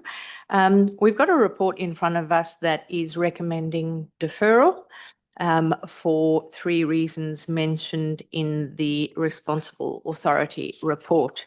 I will need to seek a mover and a seconder for that deferral motion in order to open debate on the item. Do I have a mover? I will move then. Thank you. And Member Hyam will second. I will talk to the deferral and obviously for the benefit of people watching online and in the chamber, once we've the deferral, if that motion is lost, it opens the opportunity for members to put alternate recommendations on the table. So we're going to be dealing with the deferral as it's presented and we're able to amend it. So that's the conversation we'll be having now. I'm prepared to support a recommendation for deferral. I think having read all the documentation, you come to a view, you visit the site, you get a better understanding about the issues, and listening to the people in the gallery and through the submissions received, you get an even better idea of what the issues are. But following the information and the additional clarification provided today by the applicant and the city officers, and very grateful for all your time, I just feel I wouldn't be comfortable supporting a recommendation for approval at this point. I think there are some design improvements and issues that still need to be resolved to address some of the issues that were raised in the RAN through public consultation. Also not comfortable with a refusal at this point. As per the city's responses, there is some planning merit to the proposal, and I'd prefer to allow the applicant the opportunity to consider responding further to some of the issues raised rather than simply refusing it at this point. And I do need to point out, for the benefit of those watching, that by deferring it and asking the applicant to look at certain things doesn't mean we'll automatically approve it when it comes back with those things haven't been looked at. It also doesn't mean that if the applicant decides not to respond, what we're asking the applicant to do is not mandating that they have to do it. We're asking them to look at it. If they don't do it, doesn't mean it can't be approved. So I just need to manage that expectation going forward. So as I said, I'll support to defer, but I will be speaking very briefly now that I don't agree with all the reasons suggested in the RA for the deferral. I do share a concern about waste management. I think the footpath on St Michael is too narrow to accommodate the number of bins that would be needed, as well as pedestrians and children on bikes a few days a week. To me, it seems to be a bit of a clumsy method of commercial waste collection in a residential area, and I agree that the methodology currently proposed could have potential amenity or safety impact. So I would really like the applicant to review and consider changes to the waste management approach in consultation with the city. Whilst I don't think it's earth-shattering and could be conditioned, I do understand the issues the city has raised about the visual impact of the fencing. A deferral, although can be conditioned, a deferral would allow the applicant to review and make changes to the fencing in consultation with the city, so that when the item comes back to the DAP, it's one less issue that needs to be resolved at that point. I'm also of a mind, and I've heard the conversation and the responses, but it wasn't definitive to me. I'm of a mind to include a further reason for deferral, which is to request the applicant to explore or consider a redesign to take access to the basement of Queen's Road. And I'm not suggesting that egress off the basement is onto Queen's Road for the reasons that Kamal has suggested, but I would like them just to look at the opportunity to take access of Queen's and egress of St Michael's, which would halve the impact, and it would potentially allow for a one-way circulation for a smaller waste vehicle, and for some cars through there, less sightline issues, less amenity impact. So it's potentially workable. I don't know that it is, but by including it as a reason for deferral, it's the DAP making it clear that we would just like you to look at the specific thing. And this may be contentious, but I don't necessarily agree with the city's first reason for deferral. Asking the applicant to reduce the size of the centre to comply with the objectives of the residential zone and the objectives of the policy is ambiguous. It doesn't create any certainty for the applicant or the community for that matter. Determining alignment with planning objectives is subjective. It requires a professional judgment call. So to ask the applicant to go away and reduce the size of the centre isn't clear enough, it isn't specific enough, and therefore is not an appropriate reason, in my opinion. We either need to be quite specific about the actions the applicant needs to take, for example, and this is just an example, reduce the number of children to align with the definition of a medium-sized centre as contained in the position statement, or we should delete the reason for refusal. My preference would be to delete this reason, not only because it's ambiguous, but I also don't agree with it for the following reasons. I just don't think the RA has demonstrated for me in any compelling way that there are amenity impacts that warrant reduction in the size of the facility, whether it's 113 children or 80 children or 85, or I'm not sure that the actual amenity impacts are so measurable that it warrants telling the applicant they need to go away and reduce the number of children. I suggest to the applicant that they consider it anyway, because in good faith, if you look at that, it might just stand you in good stead of getting a more favourable recommendation, but I'm just not comfortable with that. The proposal ticks the technical boxes in terms of build form, design quality, landscaping, visual privacy, traffic, parking, adherence with the noise regs, signage, almost all other requirements of the city's local planning policies on childcare premises and non-residential development. These are the matters that are usually the key indicators of undue amenity impacts, but they've all been addressed already via the design of the development or supporting technical information. So given this, which it does put us in a difficult position if we refuse it on that basis, because you have very little to cling on to. Given this, to me, and I might be wrong, but it appears that the city's view that the size and the intensity of the proposal will cause amenity impacts and doesn't mean policy objectives is largely linked to or underpinned by perceived non-alignment with the objectives of the WAPC's draft position statement. On page 4 of the report, the position statement has been interpreted by the city as requiring that only small or medium centres can be accommodated in the residential zone, and that any larger centre should only be approved on reserves or in non-residential zones. But in my view, that's actually not what the position statement intends. The objectives of the position statement are to support, not mandate, the location of smaller centres in the residential zone, and to support, not mandate, the location of all other types of centres in other zones. The position statement itself clearly outlines that the measures or provisions within it are not mandatory requirements. There's wording in the document that clearly states that in view of the diverse characteristics of urban areas within Western Australia, discretion may be required when considering the position statement measures. Not arguing that it's not a very useful document, it is and it will be, but it is a draft document and it hasn't been finalised, may still change. Even when finalised, it will be a guiding document. Its own stated purpose is to provide general guidance in the preparation of local planning scheme provisions and local planning policies, and to guide the exercise of discretion in making planning decisions.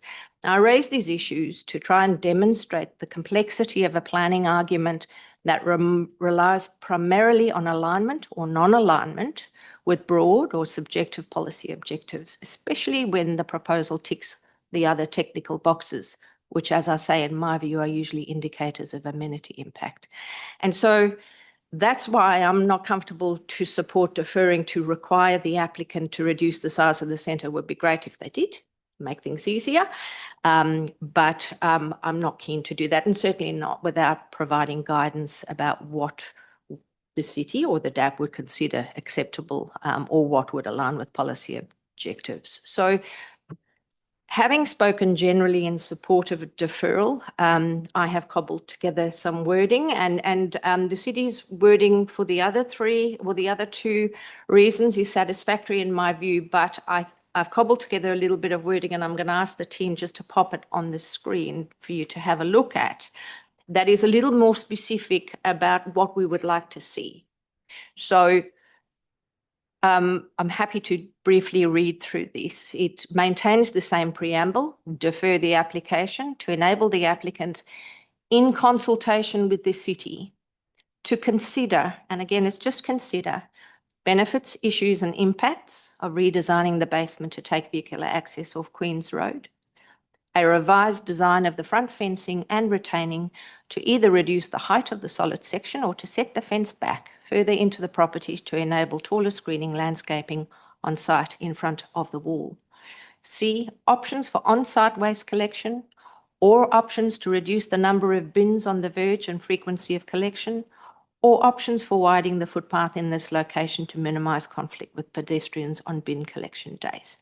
So that is what I'm suggesting as an amendment to the motion that is contained in the report. If I want to move that forward for consideration, I'm going to ask for a seconder to that amendment.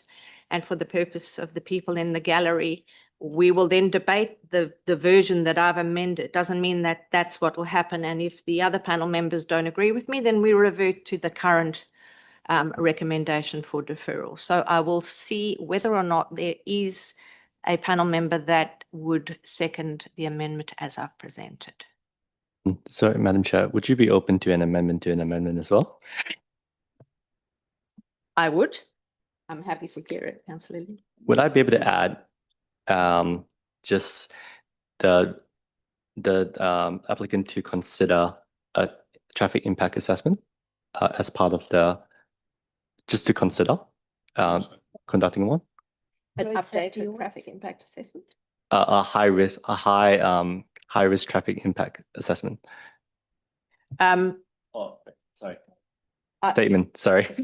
So I will, if we're going to move that, I would need to agree with that as mover. Yes. And I'm not prepared to include that, but it doesn't mean that you can't move it as a separate amendment. Okay, so it doesn't appear, I'll ask again, because it doesn't appear that we have a seconder for my amendment unless somebody is willing to second it. I'm happy to second it if You're I'm happy? allowed to. Yes.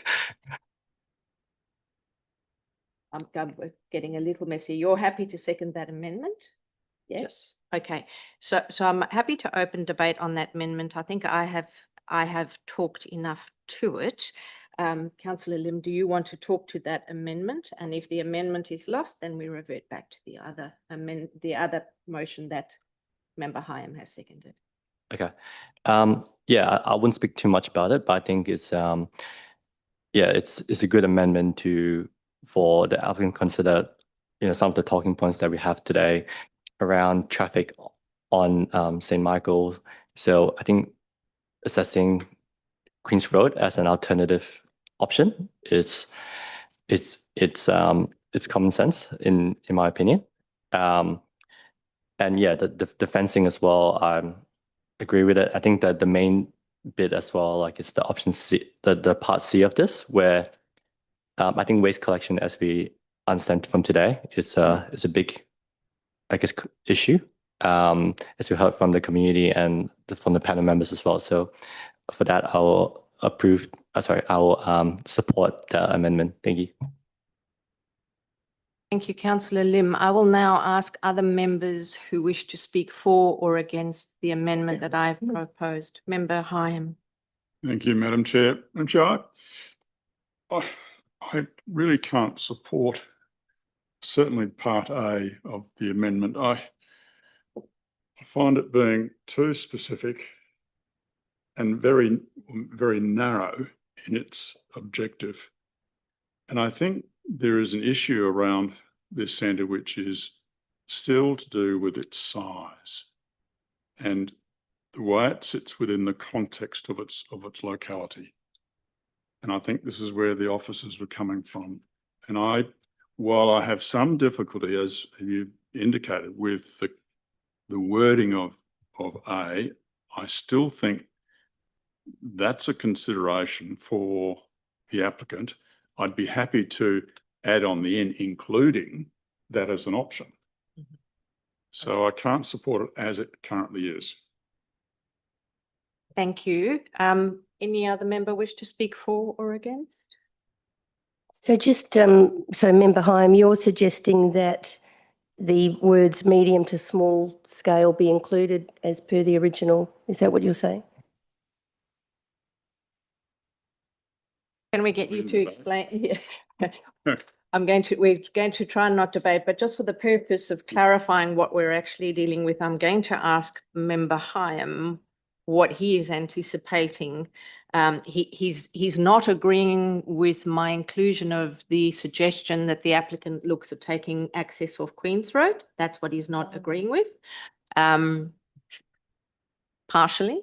So what I'm suggesting is that we maintain the officer's recommendation, but it might be consider a reduction. So it's just a consideration.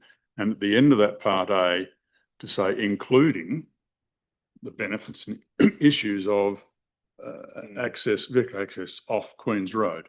Yeah. So they're the things that we want them to look at. Thank you for clarifying. So essentially, what will happen now, Councillor Barber, is we will vote on the amendment I've put forward. And if that is lost, then we will revert back to the recommendation in the report. And Member Hyam can move that amendment. We already moved it. Different one. Let's deal with this amendment. Are there any other members that wish to speak for the amendment that I've put forward that is shown on the screen? No? All right, let's vote in favour of that. All those in favour?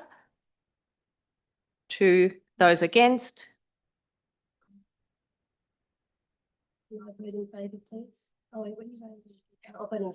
Okay.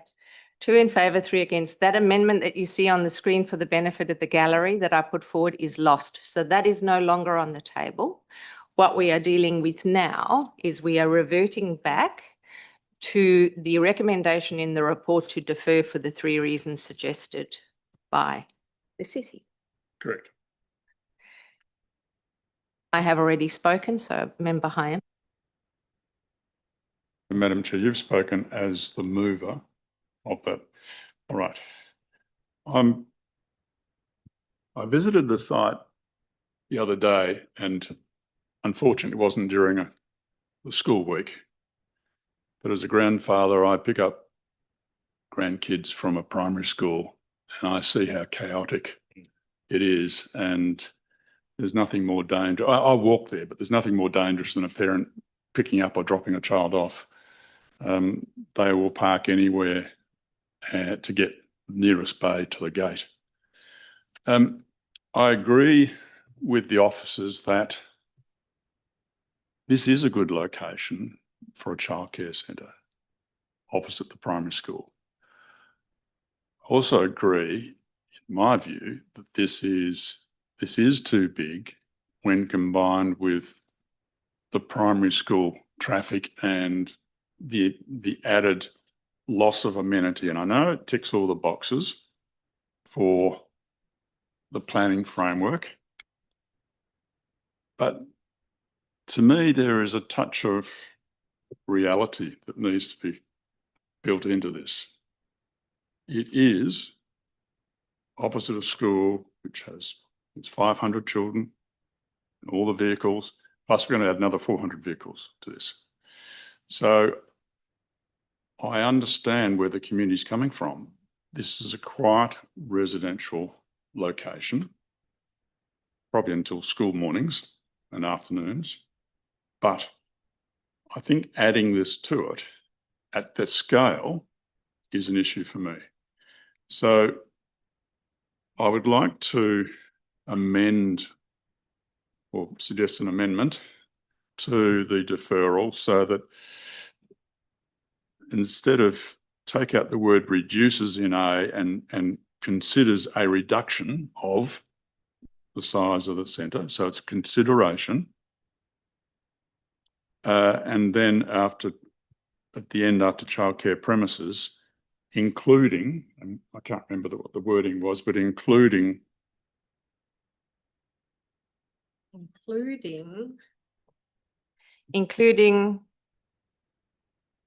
consideration of benefits, issues and impacts of redesigning the basement to take vehicular access off Queen's Road. Okay, thank you.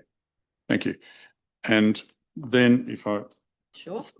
Continuing with the amendment in part C, to take out the words after presented on the verge and the frequency of collection and replace with and the method of waste collection and management to better align with the objectives. Thank you, Member Hyam. Now, as mover, if the seconder wishes to amend the motion, he can do so without voting on it. He can amend that motion with my support. So I'm happy as mover to support that. And that is the amendment that is now on the table. So just to reiterate, Member Hyam is suggesting we amend that recommendation to include the word consider, reduction. A reduction of. A reduction of the centre, and then A to stay the same, B to stay the same, C to stay the same, but amended to say. You added the words including at the end of A. Yes, and at the end of A, including the words that are suggested about Queen Street. So that is now the motion that's on the table for discussion. Because I've supported it, do you wish to speak further to that before we open? All right. Does any other member wish to speak for or against the proposed amendment? Just a question of Member Hyam. Would you consider adding a further amendment about a traffic impact statement or the ability to trigger a road safety audit?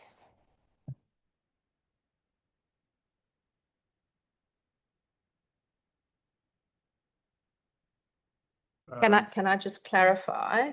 Because I've moved it and I've agreed to Member Hyam's amendments, I would need to agree to that as well. I don't agree to that at the minute, so you would need to move that as a separate amendment if this one is lost. Yeah. Does any member wish to speak for or against? Member Lafanti. Thank you. I am speaking against the motion. And whilst I note a lot of discussions been just had around point A, 1A, from my perspective, point B and C are matters that have been identified as a deferral can be resolved through conditions. They have been indicated in today's meeting that the proposal would not require substantial modification in order to achieve A and B. I note there's a slightly different version on the table at the moment. From my perspective, one of my reasons for speaking against this motion is I think there is sufficient material in order to determine the application today. From my perspective, I've heard everything that's been said in relation to concerns about traffic and movement. A lot that's been spoken about today refers to the school and the impact of the school, and then the cumulative impact of this proposal. From my perspective, I'm separating the two out and looking at the extent to which this proposal contributes to traffic in the area and the extent to which it is unreasonable or inconsistent with the requirements. The material we have in our RA today and has been indicated through the discussions is that traffic and safety at a technical assessment is acceptable, and it's been concluded that they are compliant. Equally, the driveway grade, the parking layouts are compliant within this building, and that the local road has capacity. When raised and discussed the issue about the extent to which those amenity impacts then are increased, they relate to generally the size of the scale of the facility and the resultant impact that a scale may have just generally in the area. I am not comfortable that that is a sufficient and clear enough position. This particular area, whilst it is in a residential zone, has a range of other uses that sit in close proximity to it. Everybody is aware that there's a school directly opposite, and that school has a substantial amount of movements that contribute to the area. There is also very close to this, as I've already indicated today, a small little local precinct that has a cafe and a variety of other activities in there, again making Queen Street quite a different characteristics in terms of its local classification than, say, St Michael. From my perspective, the locational context and the surrounding activities form, from my view, a consideration of the scale and size of the proposal in this context. As I've already indicated, those elements are very close to this, one being directly opposite. So therefore, the issues in relation to point A, I do not support a proposal that seeks to reduce the size of the centre by such amount as being discussed and generally discussed today. That is tantamount from my perspective to a refusal, and it is a substantial change to the development that we have in front of us. So from my perspective, I don't support the deferral as we have on the table. Thank you, Member Lafanti. Does any other member wish to speak for or against the deferral motion? Yeah, I would like to speak. Thank you, Madam Chair. I think without going through everything again, I do stress that we heard from the community and they have stayed back because they believe strongly about how this is not fitting to a residential area. I do think that this commercial size facility do not fit the character of the area. As we're talking through today, it's more and more apparent that this is a commercial operation conducting in a very quiet low density residential area. As we can hear from the waste management, it's not something that you would expect from the surrounding amenities, and the traffic impact, I believe, has not been looked at specifically for this site. It has, in my view, sort of cookie cut from other childcare center into this area and just hoping that it fits. That's my opinion. It's very general in nature, and there's not enough, I guess, profession. Okay, there's not enough, I think, human judgment being placed on this, where it's 92 vehicle per hour increase from this operations, and I think if I was conducting, if I was in a position to do something like this, I would go beyond and assess the impact on the current network of that area, instead of sort of looking at, look, we have done this a few times already. Let's just assume that this is going to act the same way. So I think, yeah, that's sort of my without going into too much detail about everything else, that's my opinion. Thank you. Thank you, Councillor Lin. Anyone wish to speak further who has not spoken already on this motion? For or against? Yes. Have you spoken on the motion already, Councillor? No. Go ahead. No, thank you. Just a quick wrap up. Thank you to the members of the community who came and spoke today. Thank you to the panel for your deliberations. I'm supporting the deferral because I believe there is some unresolved issues that need to be addressed. Certainly the community concerns. I'm concerned about safety, traffic, waste, I think is very unresolved. I'm very concerned about such a large commercial activity in our R20 residential zoning. And I think a deferral is a fair response to give the applicants time to hopefully think about these impacts that they've heard today from the community, and also to the city officers to hear from the community, and also the panel's recommendations. And so I think this is a fair response. Thank you. Thank you, Councillor. As mover of the original motion to defer, I don't wish to close, except to point out that what we're voting on now is the motion to defer with the changes suggested by Member Hyam. That is what we're voting on. So I will put that to the vote now. All those in favour? Against? Thank you. That is carried. Closing out the meeting, there are no Section 31 SAT reconsiderations for this meeting today. Part D, other business. All SAT applications for all of the DAPs are listed on the website, none of which currently relate to the City of Melville. With that, I close the meeting at 1:39 p.m. It's been a marathon, so I thank the community for all the time and effort that you have put into this. I thank the city staff for taking up more than half their day on this, and to my fellow panel members for their input. And as usual, a big thank you to the Secretariat who makes this all happen. So enjoy the rest of your day.